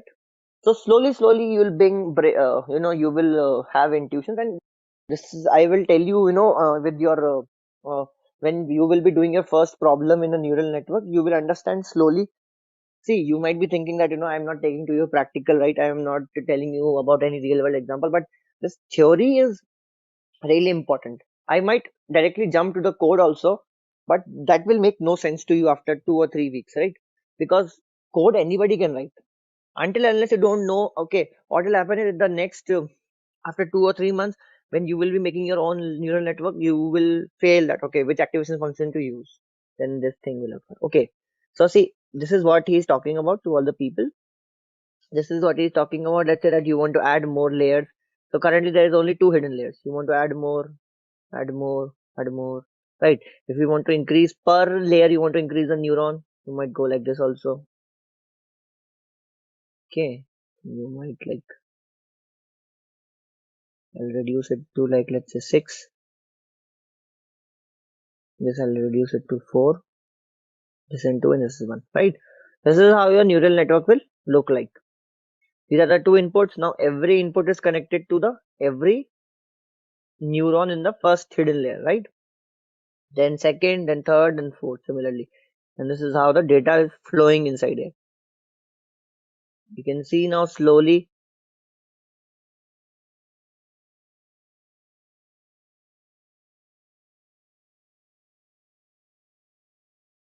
when we put every X into each neuron, does every neuron give same Y? Very good question. But no. See, Kim, if we come here, it would have been the same if they would have same W, right? So if X1 is connected to N1 here at this layer, it has W11, right? But when X1 is connected to N2 here, it has something called W12, right? So there are different weights. So it is coming from X1, but because it is connected to different neurons, different input neurons, they will have different weights also. Understandable? So to other people, what Kame is asking is that, okay, that you are doing affine. I understand that you are doing affine, but let's say that, let's go back to affine equation. Because the value of x1 and x2 is constant, the output will always be constant, right? But no, because y1 is made up of this equation, and this equation is also driven by w1 and w2, and the w1 and w2 values are different, the value of y will also be different in each case, right? Makes sense, right? And when we were asking about a real world problem, this is how a neuron will work. Okay, I have this also, don't worry. So you mentioned overfitting and underfitting neurons, Yes, so how do we come to know that based on the why or again a very good question. So I took these two words called underfitting and overfitting.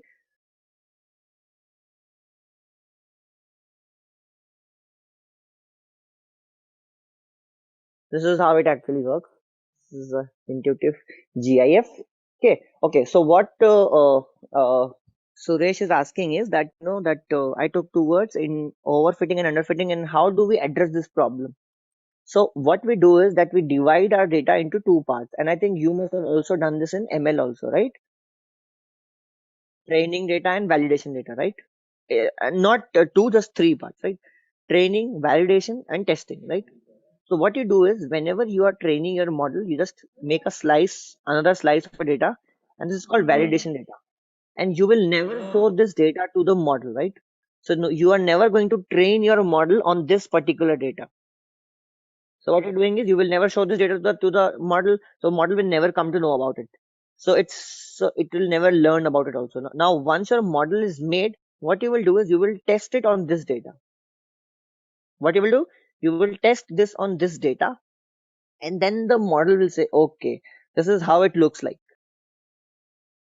Okay, this is what the predictions are, and then you'll see the predictions, and then you'll compare the predictions. Okay, this is not what I wanted, so the model is underfitting or overfitting. Now how will you do underfitting and overfitting? You'll do a confusion matrix, and then you'll see that if the model is just giving out you only one classes, let's say that your data had 10 classes, and if the model is just pushing towards one class, then this is overfitting. Your model is overfitted at a very lot level. Okay. Then we have another question from Game. He says that it means now this dog image, when we expand this image mathematically, this will come out to be three things. One is called x1, x2, and x3, right? Now what we have to do is this x1, x2, x3 is done towards from our end. Now this x1, x2, x3 is connected to this neuron 1. Okay. Now x1 is connected to n1. This is called w11. But when it is connected to n2, it will have some another random weight called w12. w12. Make sense? So number of neurons you can increase as much as you want. As much. You can have n3, n4, n5, n6, n7. Doesn't matter. But you have to make sure that this w11 is not the same weight for all n1, n2, n3. Right? Cool. Thank you. Thank you. So inside the matrix, you can see there are multiple values. The value ranges from 0 to 255. 255 is for like utter black and 0 is for white. Right? The value ranges from 0 to 255. You can see the more black it is, the more the value it has. Right?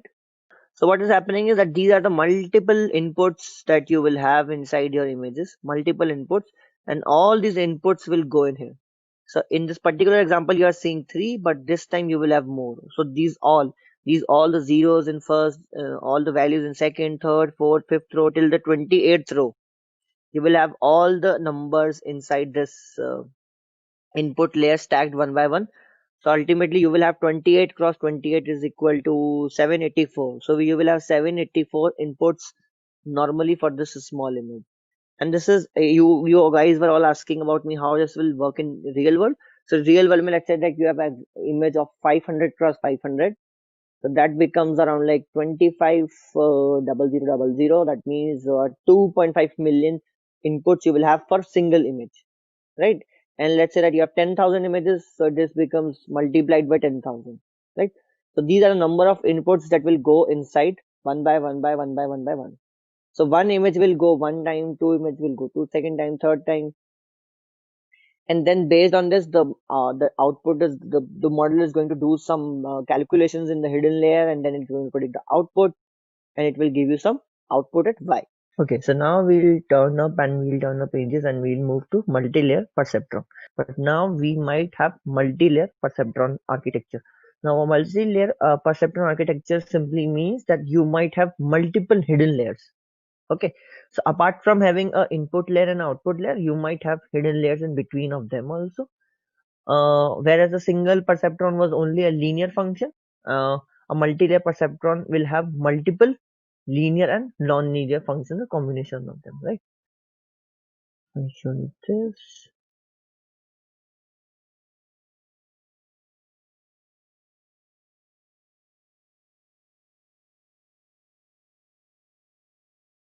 And I was not able to continue today and tomorrow. Today also you will not be able to continue.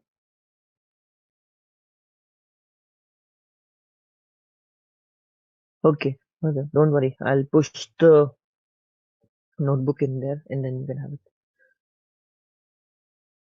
Okay, so I think you already saw this, but I have a image of multi-layer perceptron also. Let me show you. Okay, so this is how a multi-layer perceptron looks like. If I just minimize my screen a little bit, so you can see this now.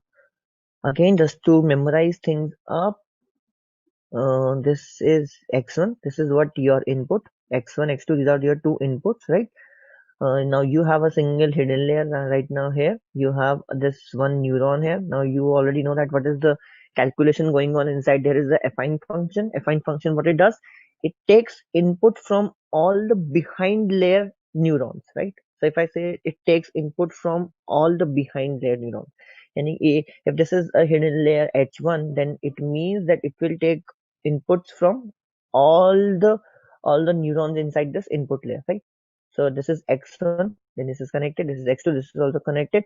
Now whenever a neuron is connected to another neuron, it is connected through some weightage corresponding to it, right? Let's say this is w1, this is w2.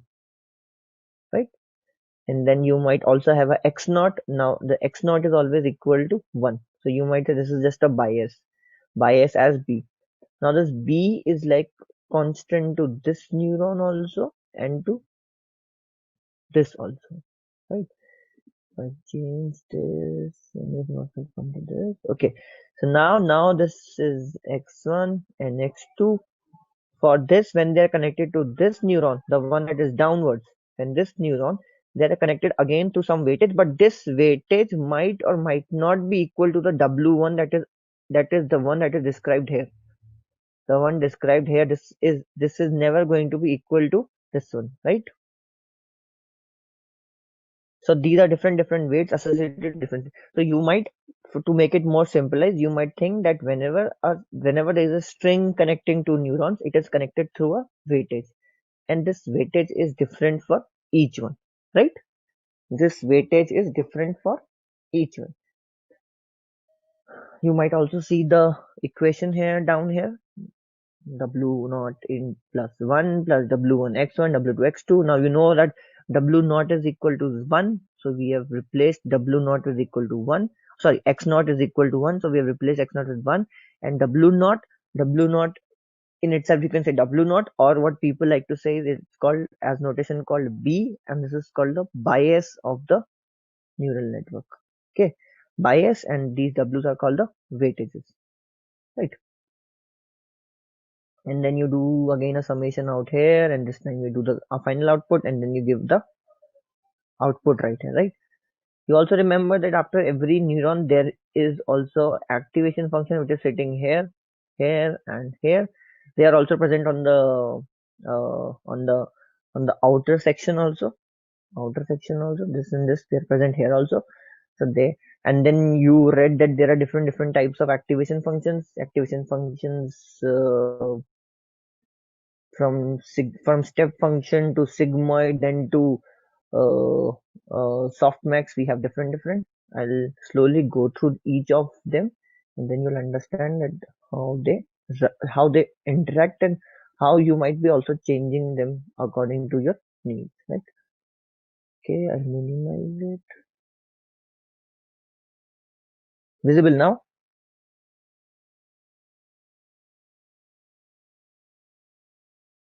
So now once we are done with this perceptron layer, now okay.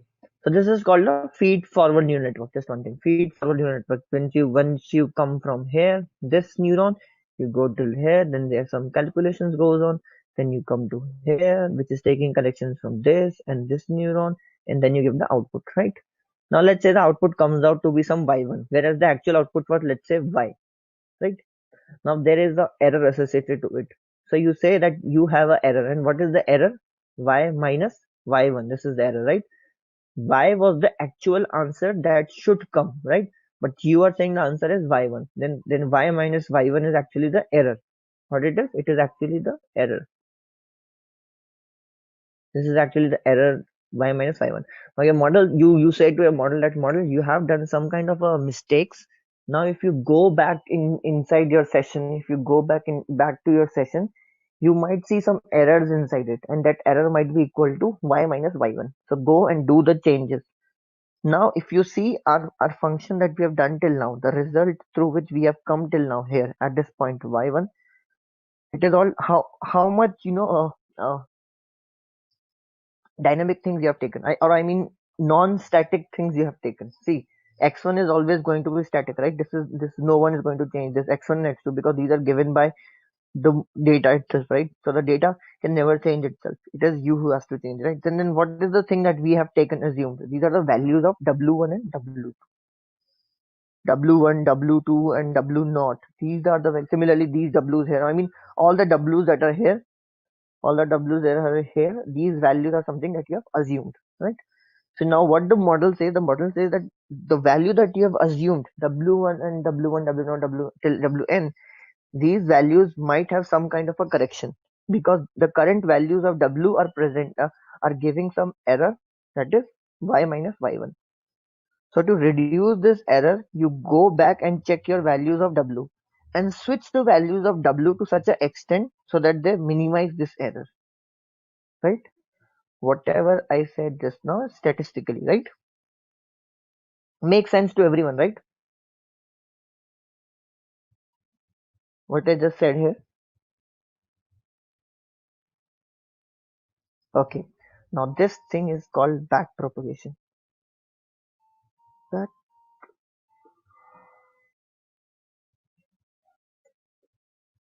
Now this thing is called back propagation. Now back propagation, if I take the copy of thing, can we try different activation functions too? Yes, you might try whatever activation functions you want to try, but there are some. Okay, so Oman has asked this question that how do can we use different activation functions also? Yes, it depends on the problem that uh, uh, what functions do you want to choose. So I'll tell you my particular example. So I was working on this library that is called DOLD5. Here what we are trying to do is that we are trying to restore colors into uh, images that don't have color. So I mean, if you talk about images that are like from that are before 1924. So we have some German artifacts. Those are before 1924, and those are totally black and white images to us, right? So what we have to do is that we have to fill images inside it. Now, filling images inside it is, I'll tell you, it's a complex process, but there is a form of images that comes out. That is called the LAB images. So if someone of you who has an interest in photography uh, or if you understand what images are, then you might have heard this term called LAB. LAB images to convert. Now the range of LAB images is from minus 128 to 128. So here my task. So if generally if you see the activation function, if you remember from the previous class, all our activation function from ranging something from 0 to 1 or minus 1 to plus 1, right? Now I wanted something that has to go from minus 128 till plus 128, right? Then how will these things two go? So accordingly you can change your activation function and you make your own function out of it, right? Make sense?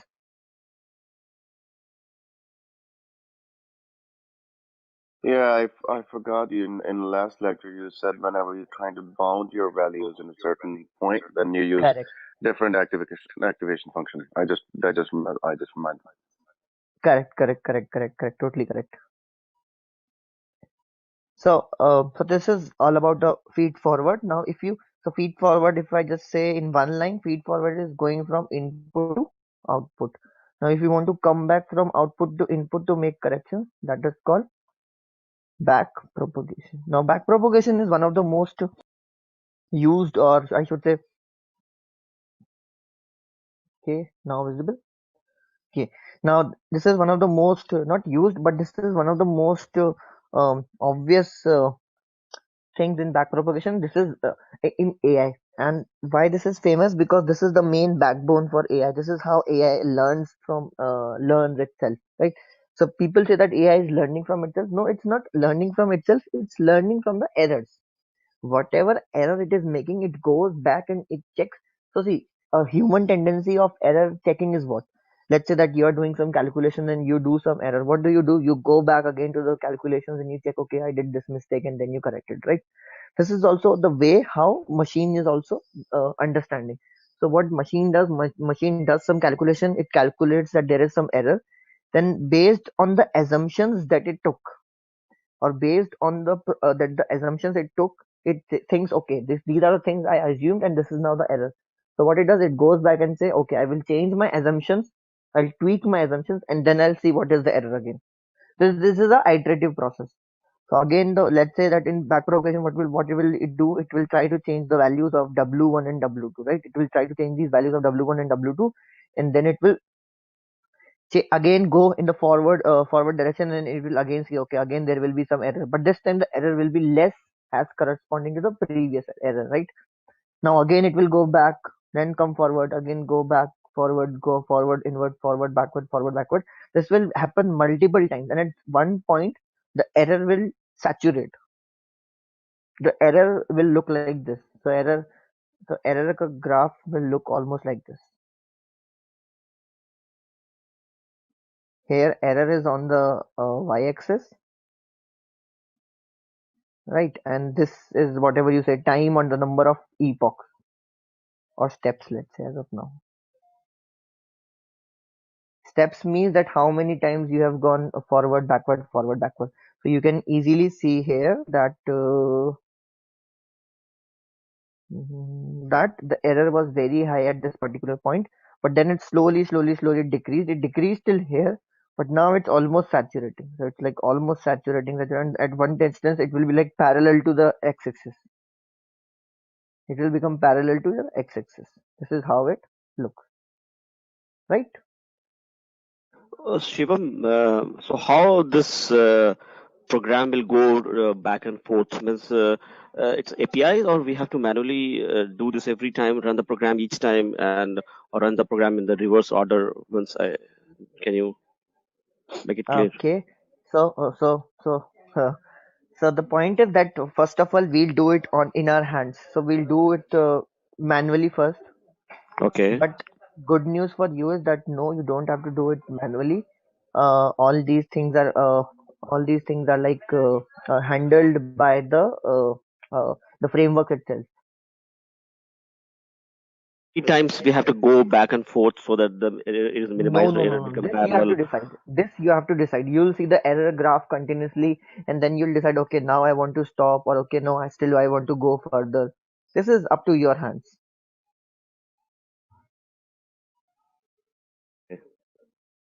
Okay, makes sense, right? I mean, see, Correct. what if they can even tell this that if they can even tell this that how to stop, then I think the problem is done. I mean, then we will be doing nothing, right? We just open the and we just say this is the code, read the code and do it itself. Read the problem and do it itself, right? No. The problem is that it will do everything, all the calculations for you, but the mind where to stop the problem, where to go ahead with the problem is still in your hands. You have to still make sure that where do you want to stop the things, or where do you want to again get the further out of it, right? Make sense, right? Okay, let's move forward. I have one more theory for you. Let me paste it. Okay, so don't read this. I'll tell you. This is just for your purpose, so that in the weekdays when you go back and you want to don't have to like revisit the whole video. Don't read the video. You can just read it through the notebooks only, right? That's why I'm just copy pasting the theory here also. So what happens is I've already told you that all the edges that you are hit that you see here, that all these lines that you sorry all these lines that you see here, these are called edges. All the connecting things are called edges. Now for every corresponding edge you have a weightage, right? For every corresponding edge you have a weightage, and these weightages are by default randomly assigned to you, right? Now they are randomly assigned at the very first point. When the problem start at that particular instance, these are like randomly assigned to you. Now for every input in the training data, the ANN is activated and its output is observed. This is what I told you also, right? That once we'll do all the calculations, we'll do the first feed forward neural network. We'll check what the output is, and then the output is compared with the desired output that we already know. And the already know, this is also, you might have heard this term again and again. This is called ground truth, right? So see, deep learning may you might have heard this is not equal to what traditional technologies. In traditional programming, you have been given the input and people ask you output. But here it's not like that. Here they will give you the input also and the output also. And then you have to define some way to convert this input into output, right? This is how machine learning works, right? Because they give you input also and then they give you output also. So like say, let's first on the first example, if someone tells you that you have to do some image classification problem, then this is not like they'll give you at the very first instance, this is the image, now tell me what it is. No, they'll give you a training data set where they will give you the output also. With the image, they will also tell you that okay, 9 is written here, 5 is written here, 7 is written here, right? So you have the ground truths with you also. Now what you'll do, you'll compare your result with the ground output, and then the error is propagated back to the previous layer. If you read the line propagated previous layer, the error is noted and the weights are adjusted accordingly. This process is repeated till the output error is a predetermined threshold value, or where you think that it is being saturated, right? This is what I also told you. Now if I tell you that how it goes, okay, let's see one by one. Mathematically I'll show you one by one also. Now see, it's pure maths, okay? Just a little attention and then we'll be here. Let's say this thing is called, okay, or otherwise what I can do is I'll just pick up the smaller problem and then I'll show you also how it is done.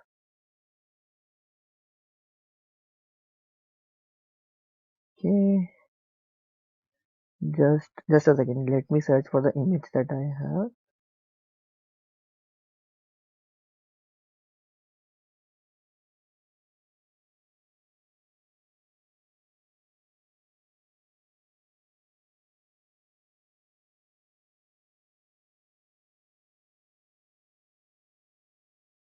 Mhm.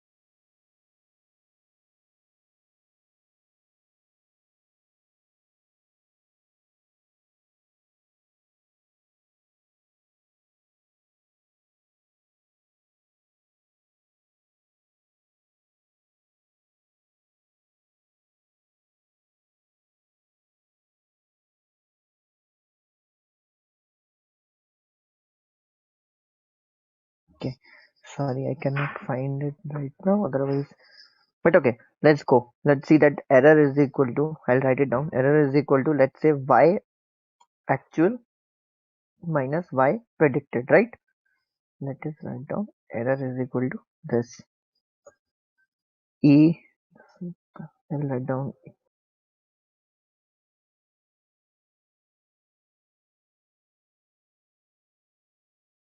Okay, now if you see that how is this y1 calculated, then let's say that we had an input called, we had a input we had an input called i1 and let's say i2, write down, and let's say that we only have this one.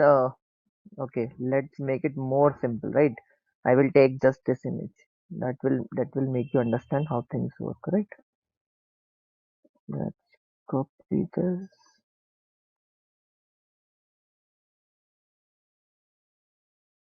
Okay, I'll write it down.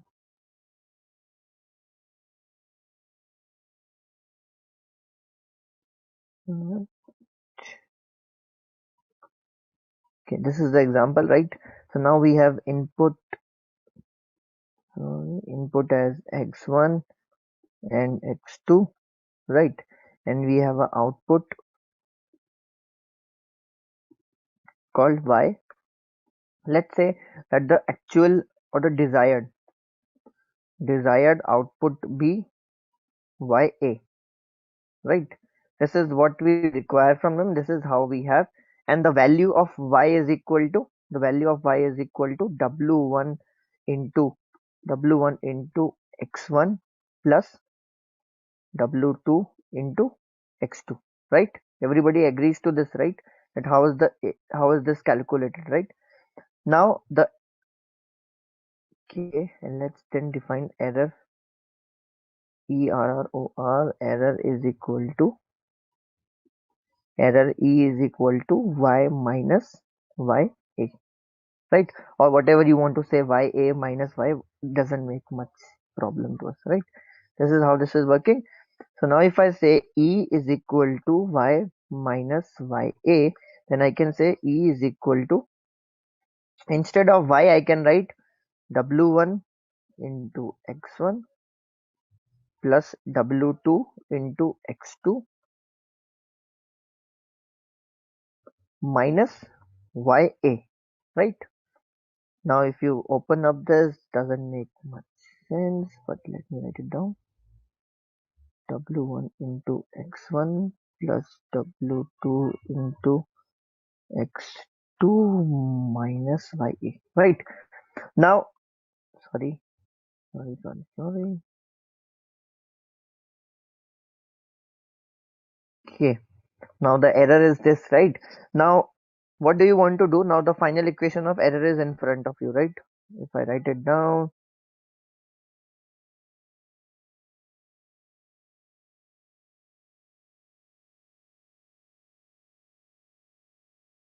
the final equation is in front of you. You can now do, you have the final equation in front of you. Now you have to see that how to minimize this equation, right?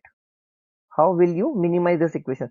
This is the equation of error in front of you. Now what you can do is, now you might be thinking that okay, this error equation is just a simple linear equation, I can solve it linearly. Now imagine that instead of x1 x2 you have 1000 xn, right? Now this equation is not a 2D equation, now this is a 1000 dimension equation. Now you cannot just simply do things and just check it around, right? You cannot just do it like that. You have to, you cannot just plot a graph and you can look into that, right? This is a little more complex than we thought of it, right? If I show you how the graph might look like, right? The graph will look like this. Don't just read this, just for the time being, forget this thing.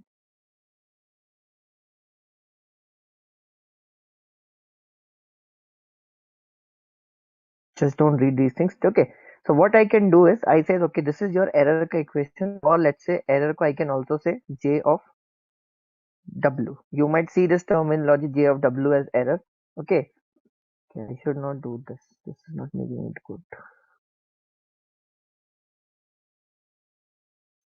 Okay, when you plot this thing here, now what you can see is, see, x1 is what, x1 is a constant, right? x2 is a constant and y is a constant. You all agree, right, that x1, I will put a star and say x1 comma x2 and ya are constants, right?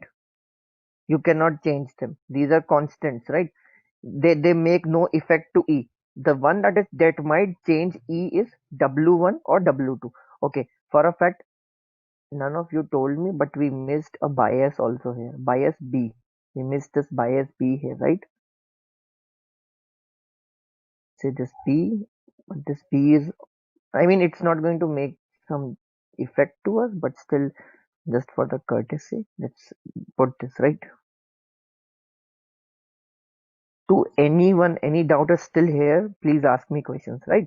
So now we can see that okay, what is happening is that e is only dependent on w's, right?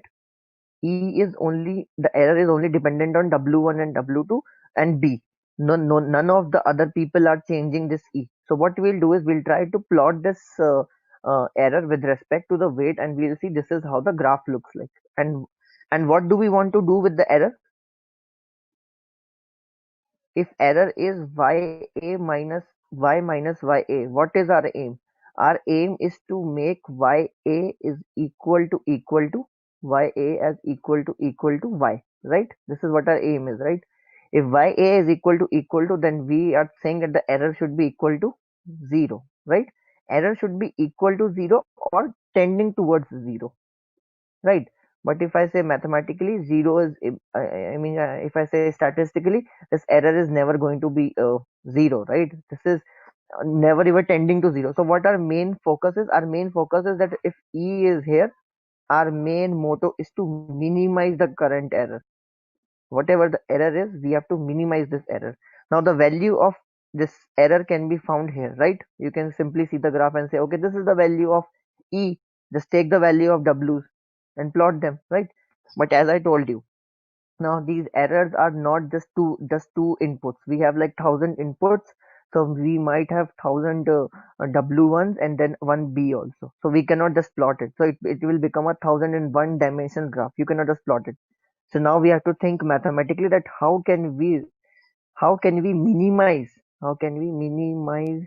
the error e. Now minimizing the error e, but we also have the like the equation of e also. We have the equation. Don't think that we have the graph, just think that we have a equation of e also, right? this is above, right? And equation of E is somewhat like this. If I copy this from here,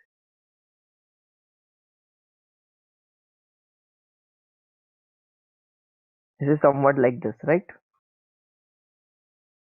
This is somewhat like this. This is what the equation of E is, and this is how we have to minimize. Now, in mathematics, we have learned, in inferential mathematics, we have learned that if you want to minimize any curve, if you want to minimize any polynomial curve of the order greater than 2, what is the process? Can anybody tell me?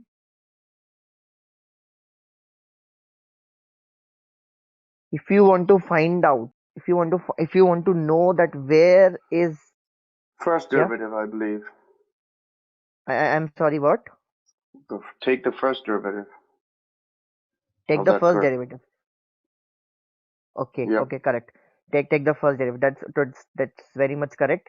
So as Omar said, that you have to take. So see what the first derivative tells you. The first derivative tells you that wherever there is a change in the slope of the graph. If I talk about what we learned in our higher education about differentiation, was the differentiation tells you that point coordinate where the graph changes its slope from positive to negative or negative to positive. So if you take the first derivative, it will tell you this place. See, it was in negative slope, then it came in positive slope. Now again here, when it was in positive slope, then it came into negative slope. Again positive, negative, positive, negative, positive, negative, positive, negative. So it will tell you all the places where it has uh, changed the slope from positive to negative or negative to positive. Vice versa, it's possible, right? Yeah, but Sorry. like for global minimum and maximum, you have to take the second derivative instead of Second just doing. derivative. Correct, correct, correct, correct, correct. So this was how we talk about inferential mathematics. But if you go in descriptive mathematics, it says that what is a derivative of a function? A derivative of a function when you have a tangent that is parallel to the x-axis, right? When it is parallel to the x-axis. So how where will be the tangent parallel to x-axis? Whenever there is a slope that is equal to 0. So if the slope was from positive to going to negative or negative to positive. So both the mathematical percepts tells you that there is a change in the slope in that, right? So similarly, we can know that where are the positions, where are the places where we can get a change in the slope. Now, as Omar very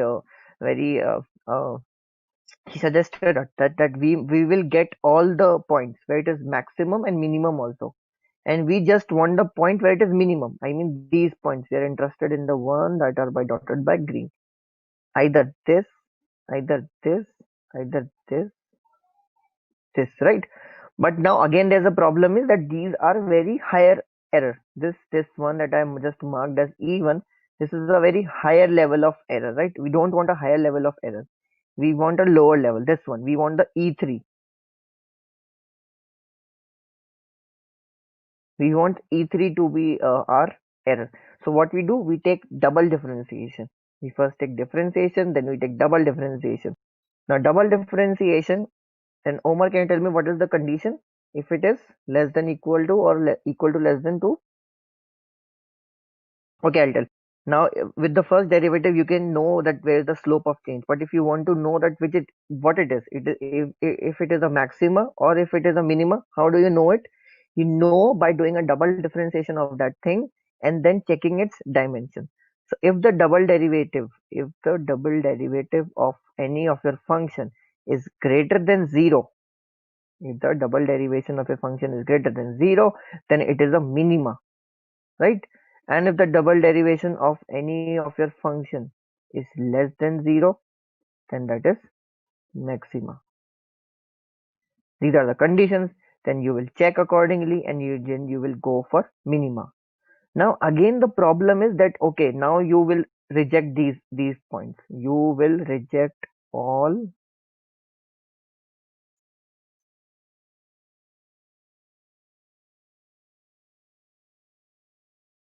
Okay, so you might discard this, you might discard this, you might discard this, you might also discard this, right?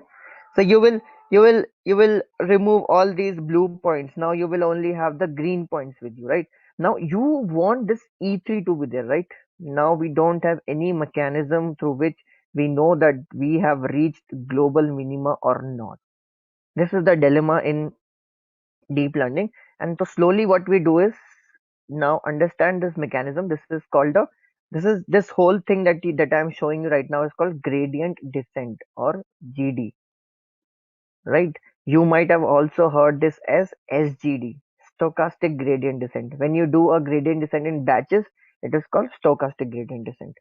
Okay, I'll take a pause here, and to anyone who has not understood this thing, please ask. I know I might have taken a very quickly this up, and again one more point to other people also who are not math heavy. See, this maths is just for your understanding. You won't be doing all this maths in your programming. No, you won't be doing all this in your deep learning courses. You will be just writing the direct code.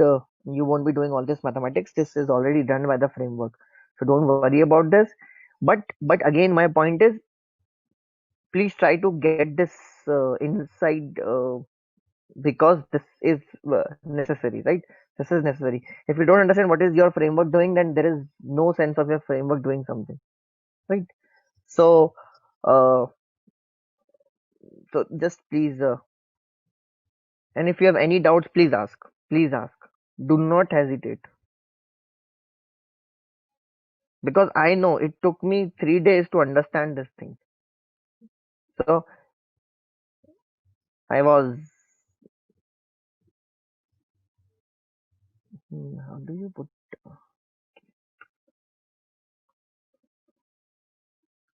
okay, so I am assuming that everybody understands still here. Okay, so what I'll do is I'll take the first derivative of dE. Now you know that E is equal to this. Let's write it down. So now you have seen this one thing, that the E is dependent on either W1 or W2. So what you'll do is you'll take the derivative with respect to one time with respect to dW1. So what will happen? It will say x1, and then everything is equal to 0, right? Because these are all constants. Am I correct or wrong? What I'm doing is I'm trying to take a derivative with respect to W1. What will happen? X1, correct. X1 into 1, totally correct. Plus W2 is again a constant, plus constant plus constant. Makes no sense, right? It's there. And if you want dE by dW2, then what will happen? It will give you X2, right? X2 into 1. Don't worry again to, okay, it's in chat. Just a second.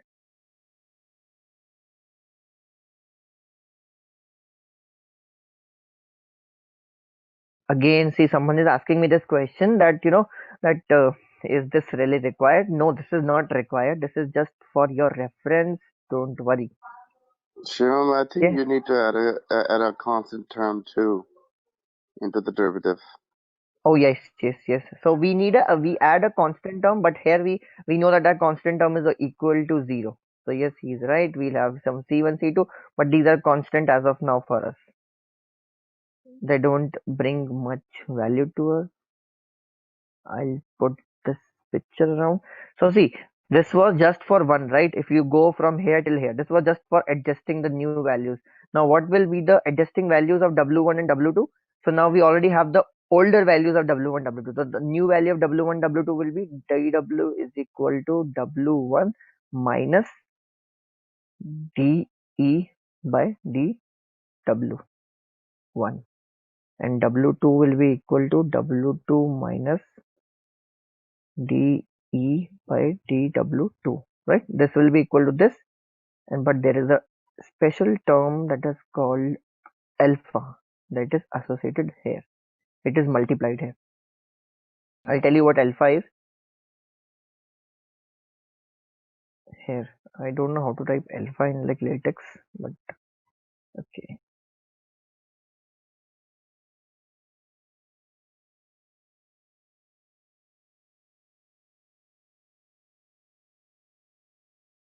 Okay.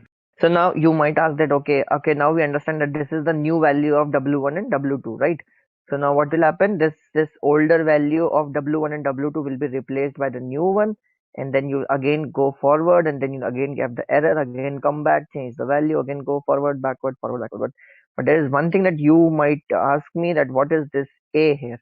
This A is called alpha. Sorry, this is not A, this is actually alpha, and this is also called as learning rate, or you might see people calling as LR. Right, now what learning rate is, now just pay a little attention towards here, right? So let's say the previous value of W1 and W2 will give you some error that would be here at this point, the one that I draw very small here, right? The next one will be here, then here, then here. So it might vary that how gradually you are moving your W. Let's say that you are making very small change in W, very small change in W. So your error, let's, okay. Let me maximize it.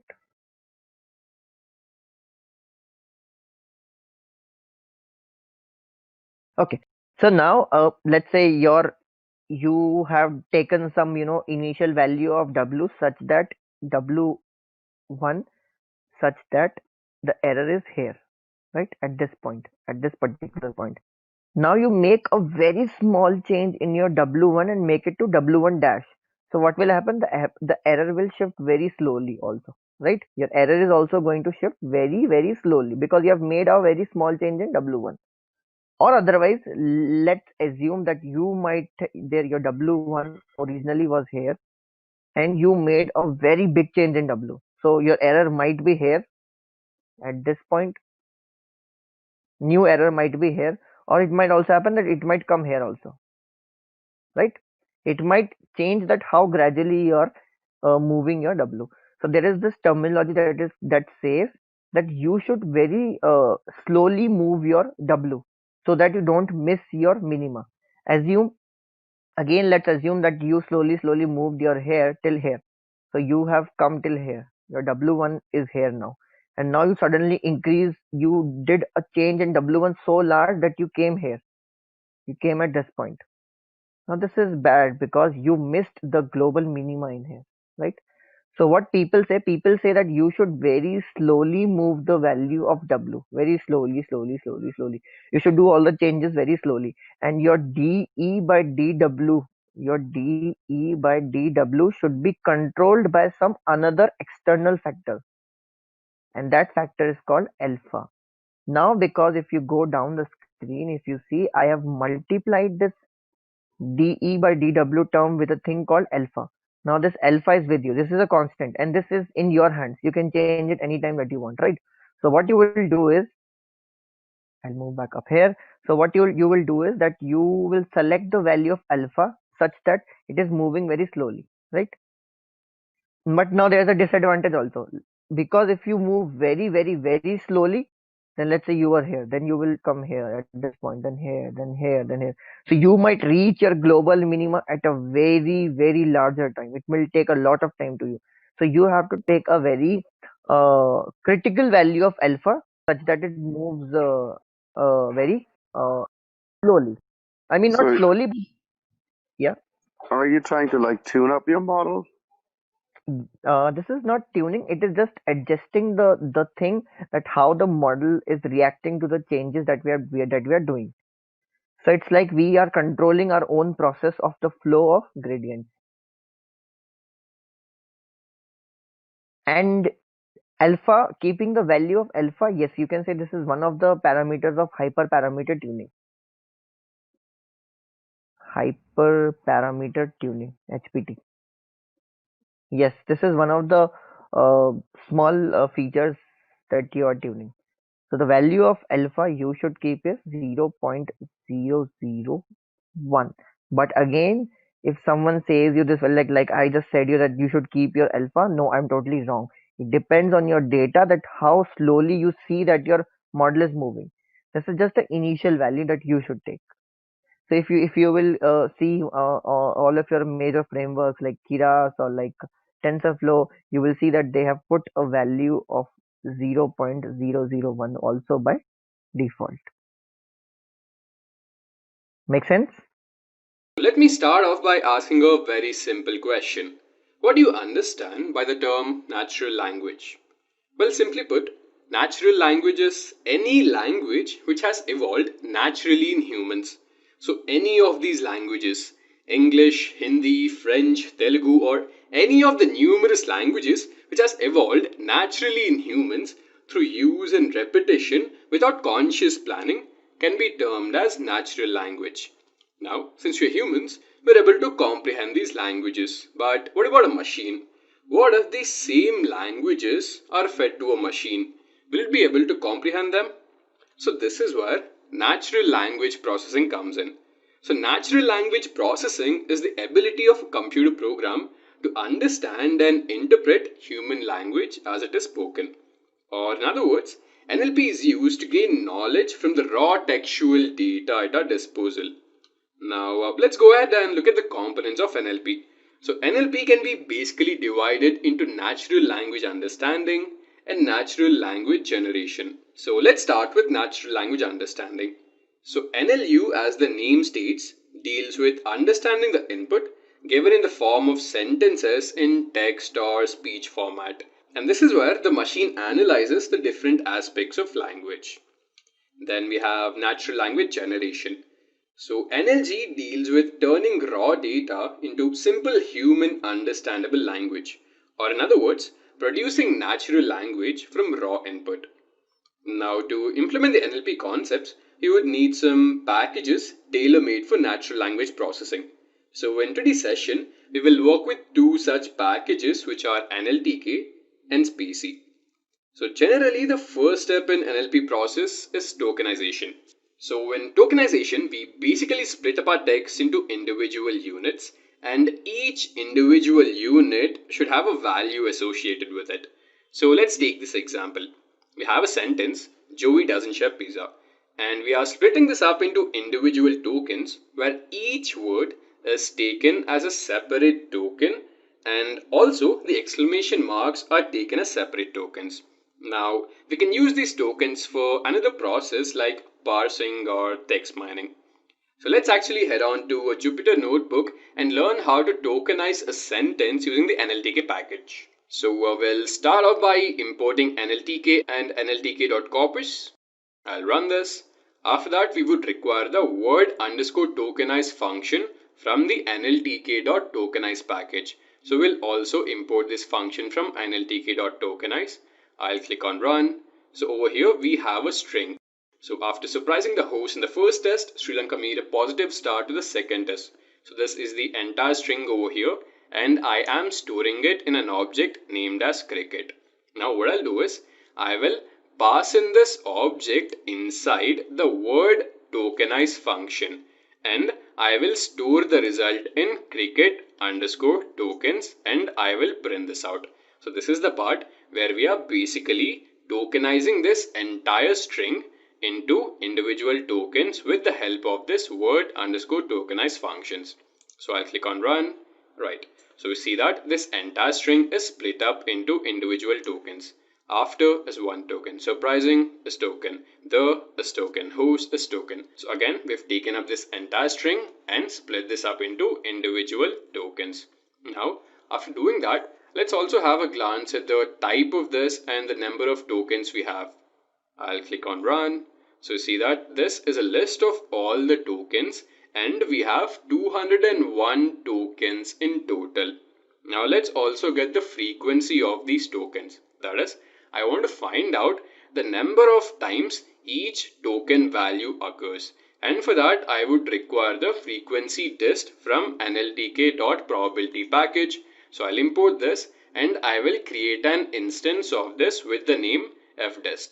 Again, I'll click on run. Now I will create a for loop where this I value will iterate through all of the tokens, and for each token I will keep on adding the count wherever it is encountered, and finally I will print this out, which is fdist. So I get the frequency of all the tokens over here. So you see that the occurs 11 times, comma occurs 8 times, A occurs 6 times, fur occurs 6 times, South and Africa occur 5 times, right? So this basically is the frequency distribution of all the tokens. Now if I want to find out the 10 most common tokens, then I have this most common function. So I'll call fdist.mostCommon and I'll pass in the parameter which is 10. So this will give me the 10 most common tokens and I'll store it in top 10 and I'll print it out. I click on run. So these are the 10 most common tokens. So the is the most occurring token which occurs 11 times. Now, human beings can understand linguistic structures and their meanings easily, but machines are not successful enough on natural language comprehension yet.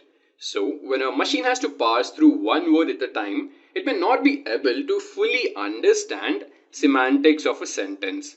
And these words, when given one at a time, are known as unigrams. So let's take this language over here. I love natural language. And when each of these tokens are given one at a time to the machine, this is nothing but a unigram. I love natural language. So these are basically unigrams given to the machine. And similarly, when the machine is given two words at a time, it is known as a bigram. So this is a bigram. I love natural language. So this entire sentence is basically being given in the form of two tokens at a time. And similarly, when this entire sentence is given three words at a time, it is known as a trigram. So this time it is split like this. I love natural is one part and then we have love natural language, right? So this is the trigram which we have over here. So again, let's head back to Jupyter Studio and learn how to create bigrams and trigrams. So over here we have this sentence. Did you know there was a tower where they look out to the land to see people quickly passing by? And I've stored this in black smoke. So I'll just quickly hit on run. Now I will tokenize this sentence with the help of the word tokenize function and I will store this result in black smoke token and then I'll print it out. I'll click run. So these are the individual tokens from this entire sentence which we have over here. Now, if I want to create bigrams and trigrams from this, we have the NLTK.bigrams and NLTK.trigrams function. So I will use this NLTK.bigrams function and then pass in these individual tokens inside this function, right? So I am passing this black smoke token object inside the NLTK.bigrams function and I want to see the result in the form of a list. So I click on run, right? So now these individual tokens are being represented in the form of bigrams. Did you know there was. Similarly, if I want to represent these tokens in the form of trigrams, I will use the NLTK.trigrams function and then pass in this object which is black smoke token. Again, I'll hit on run. Now we have trigrams. Did you know there was, right? And finally, we have something known as n-grams. So n-grams basically has an additional parameter over here. So if I want 4 words together, I'll put in 4. If I want 5 words together, I'll put in 5. Similarly, if I want 10 words together, I'll just put in 10 over here. So for that, I'll have to use the NLTK.ngrams function. And the first parameter inside that would be the list of tokens. After that, the parameter which would tell us the number of words together. And this time I want to see 4 words together. I'll put in 4 and then I'll click on run. Right, so over here we have 4 words together. So now let's understand stemming. So stemming is the process of reducing a word to its base form. And this is done by cutting off the beginning or ending of the word. So this indiscriminate cutting will be successful in some occasions and fail in other. So let's take these 3 examples over here. So this first case, studies, we have cut off the suffix es and it becomes study. And the second case, giving, we have cut off ing and it becomes giv.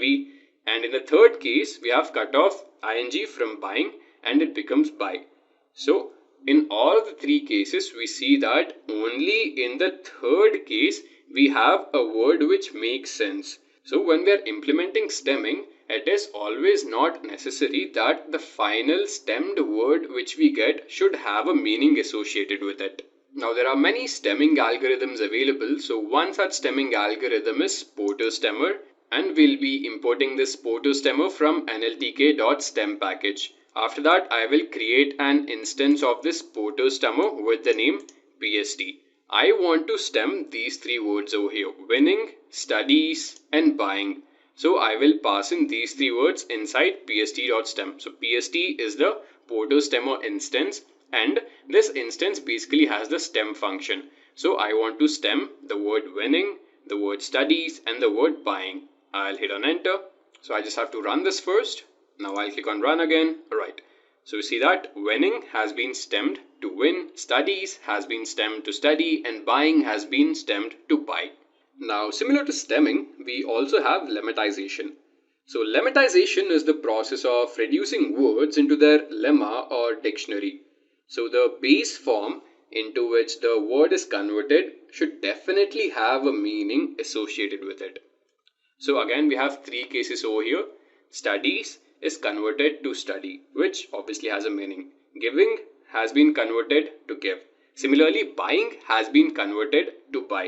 So see that these three individual base words have meaning associated with them. Now, to implement lemmatization with the help of NLTK package, you would need the WordNet and WordNet lemmatizer. So we will be implementing these two from NLTK.stem packages, and I will create an instance of this WordNet lemmatizer.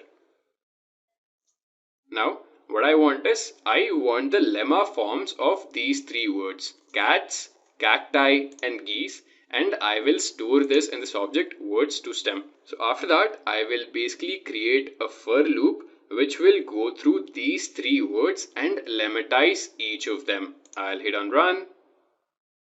Right, so you see that cats has been lemmatized to cat, the lemmatized version of cacti is cactus, and finally the lemmatized version of geese is goose. Now, another important concept of natural language processing is parts of speech tagging. So in the English language, words can be considered as the smallest elements that have distinctive meanings, and based on their use and functions, words are categorized into different classes which are known as parts of speech. So POS tagging is the process of marking or tagging every word in a sentence to its corresponding part of speech. So let's take this sentence: Joey loves pizza. Now we can mark each of this word with a POS tag. So the word Joey is a noun, loves is a verb, and similarly pizza is a noun again. So we'll be adding POS tags to this sentence over here. What do you mean I don't believe in God? I talk to him every day. And I've stored this in this object peace. Now again, first task would be to tokenize this sentence. So I will use the word underscore tokenize function and pass in this object, and I'll store the result in peace tokenize. So let me execute these two. Now I will start a for loop which will iterate through all of the tokens, and for each of the token I will add a POS tag with the help of this POS tag function. So I will use this NLTK.POS tag and add a POS tag to each of the individual tokens from this piece tokenize list. I'll click on run. Right. So you see that each of these individual tokens has been marked with a POS tag. So what has a POS tag of WH pronoun, do has a POS tag of verb, you has a POS tag of personal pronoun, and mean has a POS tag of noun, right? And similarly we have these POS tags for the rest of the tokens. Now let's also add POS tags for another sentence over here. So this sentence is: Mary had a little lamb whom she really loved, and we are storing this in the object Mary. Now again, I'll use the word underscore tokenize function and pass in this object, and I'll store the result in Mary underscore tokenize. After that, I'll use this for loop which will iterate through all of the tokens and add a POS tag to each of the tokens. I'll hit run, right? So Mary is a proper noun, had is a verb, a is a determiner, and similarly we have other POS tags associated with each of the words.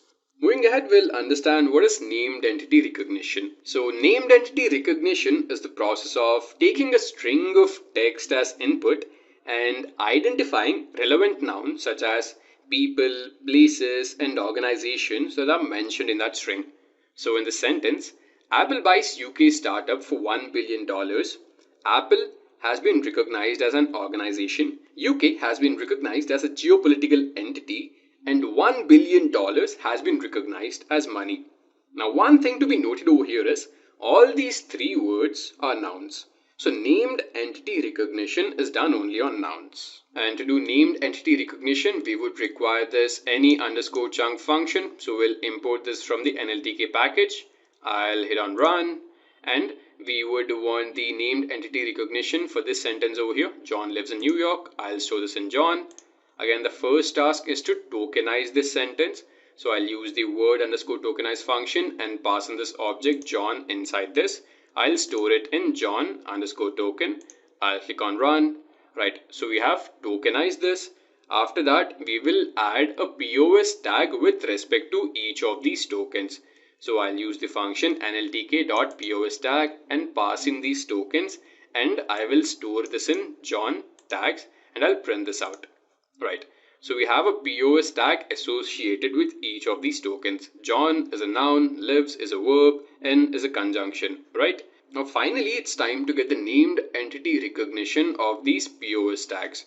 So I will use the any underscore chunk function and pass in this John underscore tags object inside it, and I'll store it in John underscore ner. After that, I'll print it out. Right, so see that John has been recognized as a person. Similarly, New York has been recognized as a geopolitical entity. Again, the thing to be kept in mind is the named entity recognition is done only on nouns. John is a noun, New York is a noun, right? So that is why John has been recognized as a person and New York has been recognized as a geopolitical entity. So all of those tasks were done with NLTK. Now we also have Spacy, which is a relatively new framework in the Python natural language processing environment, but it will quickly gain ground and will most likely become the de facto library for natural language processing. So Spacy is written in Python language, that is C extension of Python, which gives C-like performance to the Python program. So let's go ahead and import the Spacy package. Now the Spacy package has different models. So we'll load the EN core web small model and store it in NLP object. I'll hit on run. Right, now using this NLP object, I can create different documents.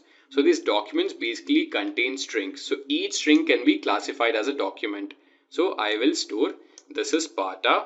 Inside this document, I'll click run.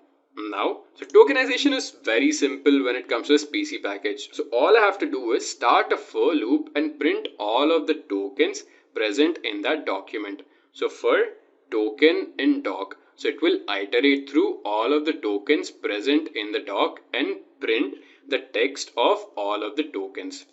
I'll hit run. Right, so these are the 5 tokens which are present in the string. This is Sparta, and then we have 2 exclamation marks. Now after that, let's say if I want to get the third token from this. So if I want to get the third token, then that is present at index number 2 of this document. So 0, 1, 2. So that is why I'll pass in doc and I will give in the index number which is 2, and I'll store this in token. Right? So the third token is Sparta. Similarly, if I want all the tokens present at second, third and fourth indexes, so I can use this. So inside the parenthesis of doc, I will start at 2 and I'll end at 5. So this will basically give me all the tokens starting at second index and ending at the fourth index. Now let me go ahead and print the token index and the token text together. So this is a document. This is Sparta. Now in this print command, I am first printing the token index, which I get with the help of token.i. After that, I am also printing the tokens text, which I get with the help of token.text. Right? So I have the token index and I have the corresponding token text to each of these index values. Now similarly, let me also do POS tagging with the Spacy package. So for that, the document is Joey doesn't share pizza. And I will iterate through all of the tokens in this document. First, I will print in the index of the token. After that, I will print in the text of the token. And finally, I will print the POS tag of these tokens. Right? So we have the index value, we have the token text, and we also have the POS tag corresponding to each of these tokens. Now similarly, we can also do named entity recognition. So for this, we have the string Apple is looking to buy UK startup for $1 billion. And obviously I've stored it in this doc object. I'll click on run. And over here we have this for loop for ent in doc.ents will print out the entity's text and also the corresponding entity label. So basically doc.ents comprise of all the entities and the corresponding labels with respect to the entities recognized. So I'll hit on run. Alright. So this doc.ents has recognized these three entities. Apple has been recognized as an organization, UK has been recognized as a geopolitical entity, and $1 billion has been recognized as money. Barack Obama, the former president of United States, will be vacating White House today. I'll click on run. Again, I'll start the for loop and I will print the entity and the corresponding entity recognition. Right, so Barack Obama is recognized as a person, United States is recognized as GPE, and today has been recognized as day. And finally, we have also something known as matcher from Spacy. So this matcher helps us to find patterns in a string with different criteria, such as understanding the lemma of the word, understanding if the word is a digit or not, understanding if the word is a punctuation mark or not, so something like that. So let's do some pattern matching on the string over here. Barack Obama, the former president of United States, will be vacating White House today. Again, I will store this in doc. So now, first I will create a pattern. So pattern is basically created as a list of dictionaries. So each dictionary indicates a word. So the first word we are basically trying to match with the lemma value. So the first word's lemma should be vacate. And after that it needs to be followed by another word which is white, right? So I want to extract a substring from this entire doc, which is basically two words. The first word is a lemma variation of vacate and the second word is white. Now I will create an instance of matcher by passing in nlp.vocab inside this. Now this matcher instance has this add function which basically takes in three parameters. First parameter is the ID, which helps us to uniquely identify this pattern matching. After that, the second parameter is basically the callback function, which I have stated as none over here. And the third parameter is the pattern which I want to identify from the string. So I've given these three parameters. After that, I will pass in the document inside the matcher function and I will store it in matches. I'll hit run. Now, this matches object will basically comprise of three things: match ID, start index, and the end index. And I will put these three inside the for loop and get the substring from this document. So I'll hit on run. Right. So I have successfully extracted vacating white from this entire string over here. So the pattern basically was the first word needs to be a lemma variation of vacate and it needs to be followed up with the word white. Now similarly, let's also do pattern matching on this string over here. 2018 FIFA World Cup, France won. I'll click run. So this time the pattern matching should be something like this. The first word should be a digit, second word should be FIFA, third word should be world, and the fourth word should be cup. Again, I will create an instance of this matcher and I'll pass nlp.vocab inside this. After that, I will use the add function and give these three parameters. So ID is FIFA pattern, second parameter is none, and the third parameter is basically the pattern which I want to extract from the string. And after that, I will use this match2 and pass in this document inside this and store the result in matches2. I'll click run. So again, I'll use this for loop and extract the substring from this original string. I'll click on run and I have successfully extracted the substring, which is 2018 FIFA World Cup, from this original string over here. Right, so this is how we can implement NLP concepts with the help of NLTK package and Spacy package. So now we'll see how to do sentiment analysis using the NLTK package. So we'll start off by loading all of the required packages. I'll import NLTK, I'll import random, and we'll also be doing a bit of classification. So for that purpose, we would require all of these classifiers. So we'll need sklearn classifier, we'll be implementing the naive-based classifier, SGD classifier, logistic regression, and SVC. So I'll be importing all of these. So I'm importing multinomial NB, Bernoulli NB from sklearn.naive-base, and I'll also import logistic regression and SGD classifier from sklearn.linear model. And also we'll be implementing the support vector classifier. So I'll be importing SVC, linear SVC, and NUSVC from sklearn.svm, right? And we would also have to do a bit of pre-processing of the data which we have. So for that purpose, we would import the word tokenize from NLTK.tokenize. And to load the file, we would require the OS package. So I'll also import that. I'll click on run. So we have imported all of the packages that we need. Right, now it's time to load our data set. So we'll be performing sentiment analysis on top of the IMDb reviews data set. So this basically consists of 25,000 reviews, and out of these 25,000 reviews, 12,500 are positive reviews and the rest 12,500 reviews are negative reviews. So these two are stored in separate folder. So there is one folder called as POS and it would contain all of the positive reviews, and there is another folder called as NEG and it would contain all of the negative reviews. Right. So first I will load all of the positive reviews into files underscore POS. So these are the two lines over here. So what I'm doing is I am reading every single review as a single line. So for F in files underscore POS, what I'm doing is, so for every positive review, I'll read it and I'll store it into files underscore POS, right? So files underscore POS would have all of the positive reviews.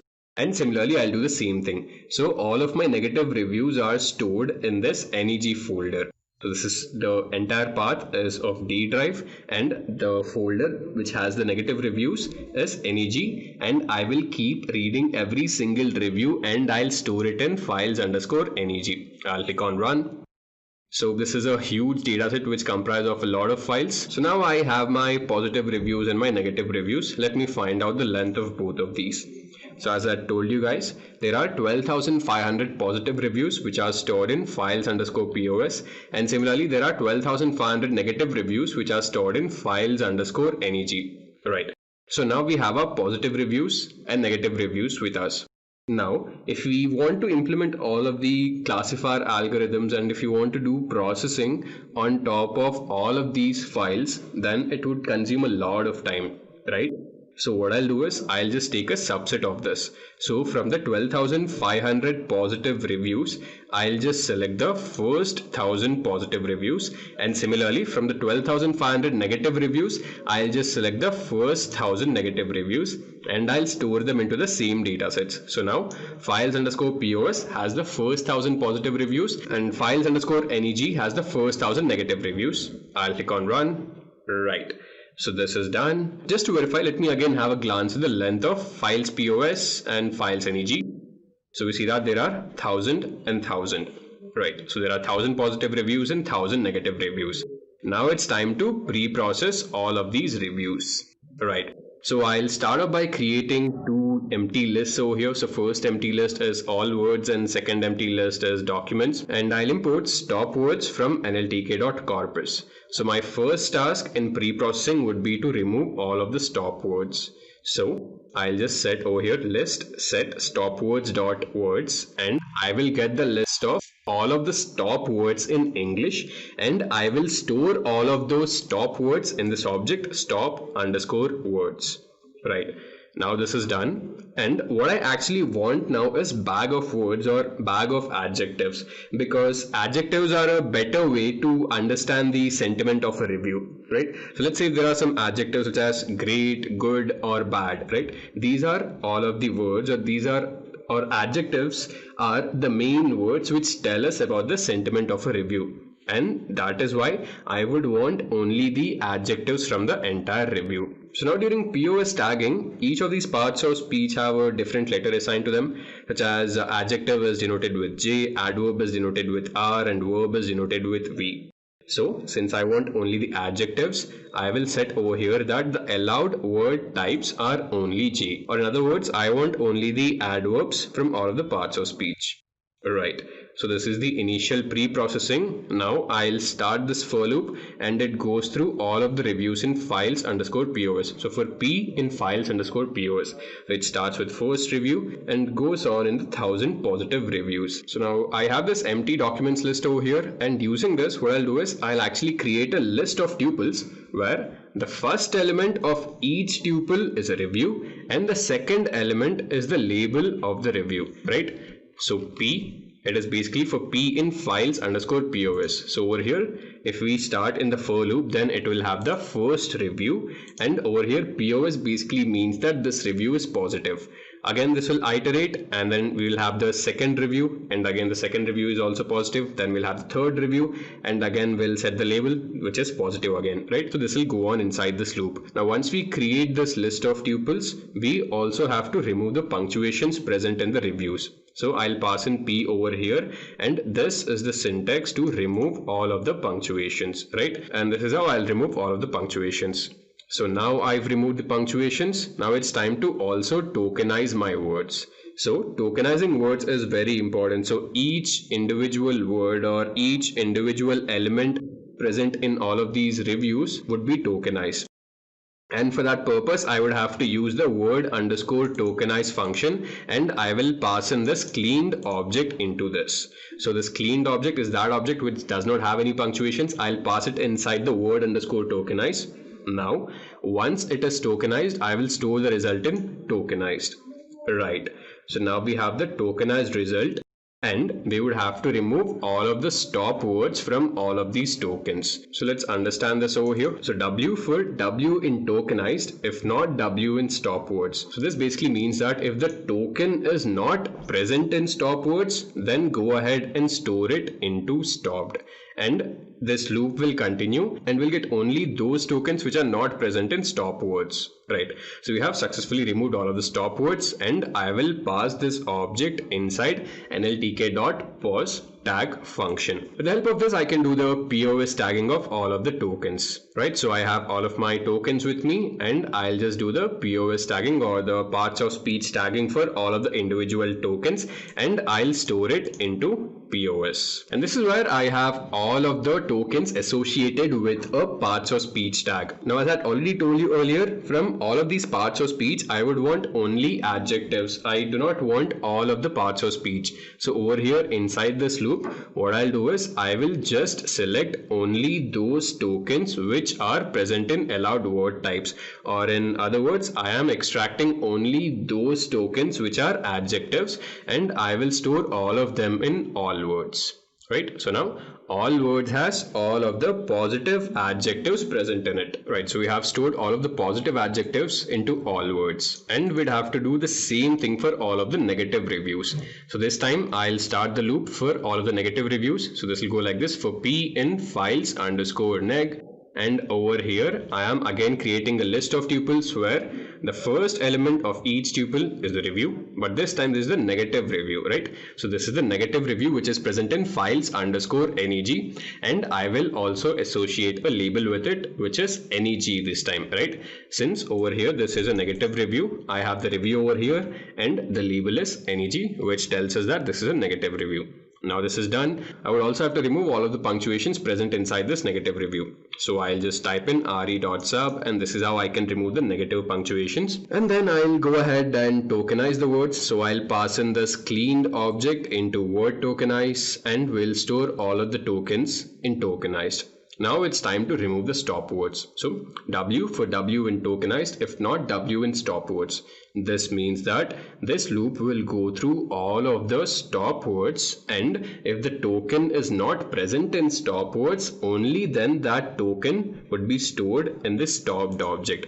Or in other words, I would want only those tokens which are not present in this stop words object. So I have removed the stop words. Now it's time for parts of speech tagging. So I'll pass this stopped object into NLTK.pos tag, and this helps me to do parts of speech tagging to all of the tokens. Now for sentiment analysis, I would require only the adjectives and not all the parts of speech. So again, I'll start this for loop, and this for loop will go through all of the tokens present in neg, and it'll extract only the negative adjectives and it'll append to all words. So initially in the above for loop we had all of the positive adjectives, and with the help of the below for loop we have all of the negative adjectives appended to all words. So now this all words is a combination of all of the positive adjectives and all of the negative adjectives, right? So now we have our bag of words or bag of adjectives with us. So now I'll go ahead and create a frequency distribution for all of these adjectives. And for that purpose, I'd have to use NLTK.freqdist, and I'll pass in the all words object inside this. I'll click on run, and this is the frequency distribution. So see that the adjective good occurs 1157 times, bad occurs 743 times, great occurs 660 times, much occurs 482 times, and so on. Now, let me also visualize this graphically. So I'll import matplotlib and I'll just make a simple line plot for this. So this is our line plot, and we see that good is the adjective which occurs most number of times over here, and it occurs around 1157 times. Now out of all of these adjectives, I would want the 1000 most frequently occurring adjectives, right? So I'll just extract the 1000 most frequently occurring adjectives. So I'll type in all words.keys and I'll extract the 1000 or the first 1000 adjectives and I'll store it into word features, right?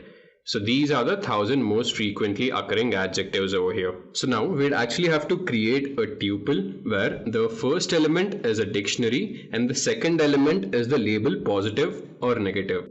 So to create the dictionary of features, we'll actually use this user-defined function. So what we'll do is we are supposed to create a dictionary of features for each review present in the list document, right? So for each review present, we will create a dictionary of features.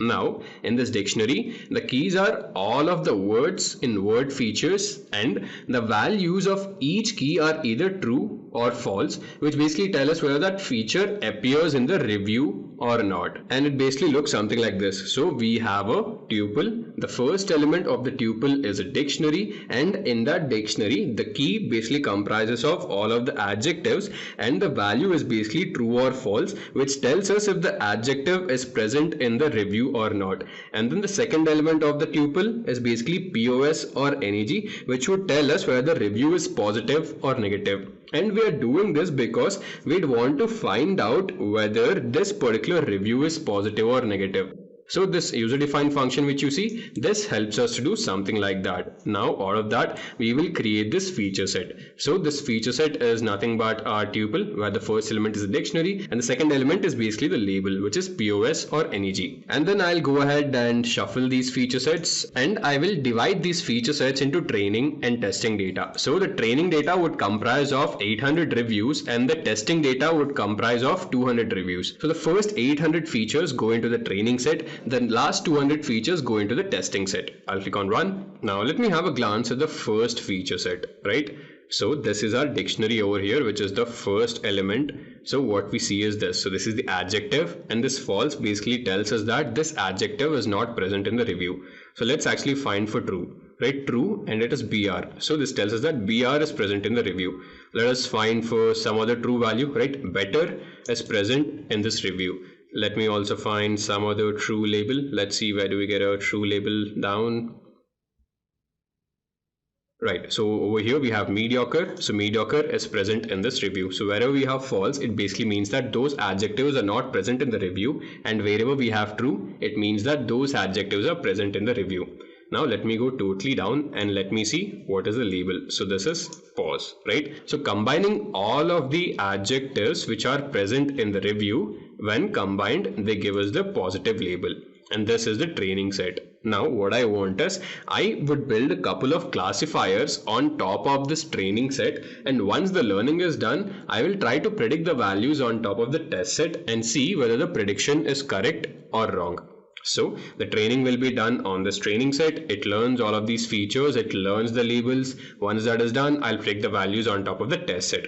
So I'll start off by implementing the naive based classifier. So I'll just type in NLTK.naive based classifier, and I will train it on top of the training set, and I will check for its accuracy on top of the test set. and I'll just print it out. And after that, I would also want to show the 15 most informative features from this classifier. So I'll click on run. So we see that we get an accuracy of 75.5% when we build this model on top of the training set. And these are the most informative features, right? So powerful, serial, cheap, unique. So these are the 15 most informative features when we build this classifier. And on the right side, what you see over here is the ratio of positive to negative is 11.3 to 1.0 for this adjective. This means that the word powerful is 11.3 times more likely to occur in a positive review than a negative review. And this is for serial, and this is negative to positive. This means that the adjective serial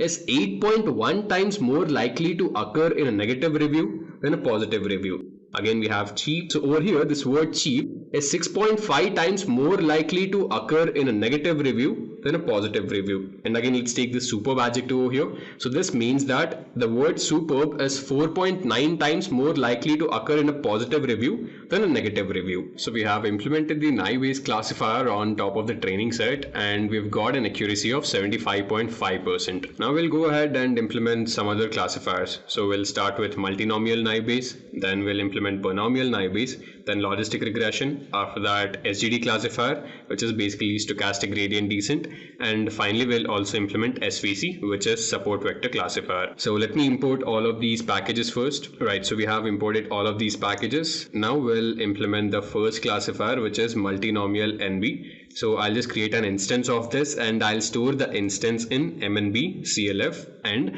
I will train this classifier on top of the train set, and I'll store it in MNB CLS. Now since I've built the model on top of the train set, I can go ahead and predict the values on top of the test set. So again, I'll just type in nltk.classify.accuracy. So I want the accuracy where my predicted results are stored in MNB_CSL and my actual values are in the test set, which is basically the testing set. Let me print this out. So we have built the multinomial naive classifier and we've got an accuracy of 77.5%. Now we'll build the binomial naive classifier. So I'll just create an instance of binomial naive and store it in BNB_CLF, and I will fit this model on top of the train set and store the result in BNB_CSL. Now again, since I fit the model on top of the train set, I can go ahead and predict the values on top of the test set. So I'll use nltk.classify.accuracy, and over here this takes in two parameters. First parameter is basically the object which contains all of the predicted values, which is BNB_CLS, and this is my test set which comprises of the actual values. So let me click on run. And this time I get an accuracy of 75% with the Bernoulli naive. Now I'll implement the logistic regression algorithm. So I'll create an instance of it and I'll name that instance to be log_reg_CLF, and I'll fit the model on top of the training set again, and I'll store the result in log_CLS. Similarly, I'll get the accuracy by predicting the values on top of the test set. So with the logistic regression algorithm, I get an accuracy of 72%. Now we've got two more classifiers left. So this time we are going to implement the SGD classifier, which is the stochastic gradient descent classifier, and I'll name the instance of this to be SGD_CLF, and I'll fit the model on top of the train set and store it in SGD_CLS, and I will predict the values on top of the test set. I'll click on run. Right, so with the stochastic gradient descent classifier, we get an accuracy of 68%. So you see that the accuracy keeps on decreasing over here, right? So we started with multinomial naive, which gave us an accuracy of 77.5. Then Bernoulli naive gave us an accuracy of 75%. Logistic regression gave an accuracy of 72%. SGD gave an accuracy of 68%. Now let's see what accuracy the SVC classifier gives. So I'll click on run. So the support vector classifier gives a very low accuracy, which is just 49.5%. So now if I compare all of these accuracies, then I see that I get the highest accuracy with the multinomial naive classifier, and the accuracy is 77.5%. So we can basically choose this model over all other models when we are trying to ascertain the sentiment of these words. Right, so this is how we can do sentiment analysis using the NLTK package and the scikit-learn package. Now let's head to the quiz. So we have this sentence, this is Pada. Now what do you think? How many bigrams can be generated from this sentence? So these are the options. Think about it and write down the answer in the comment section. Amazon product recommendation uses which of the following machine learning techniques? Supervised learning, unsupervised learning, or reinforcement learning? So guys, what do you think is the answer? So whatever you think is right, do put down in the comment box. Which of these is not a classification algorithm? Logistic regression, linear regression, or decision tree? Again, put down your answers in the comment box. So just a quick info guys, if you're interested in doing an end-to-end certification course in artificial intelligence, then IntelliPad provides the Artificial Intelligence Engineer Master's course in association with IBM, which will help you gain all of the requisite skills to become an artificial intelligence engineer. So you can check out the course details mentioned in the description below. Alright guys, so this brings us to the end of this session. And if you have any queries, do comment below, we'll reach out immediately. Also do subscribe to our channel so that you get a notification of our upcoming videos.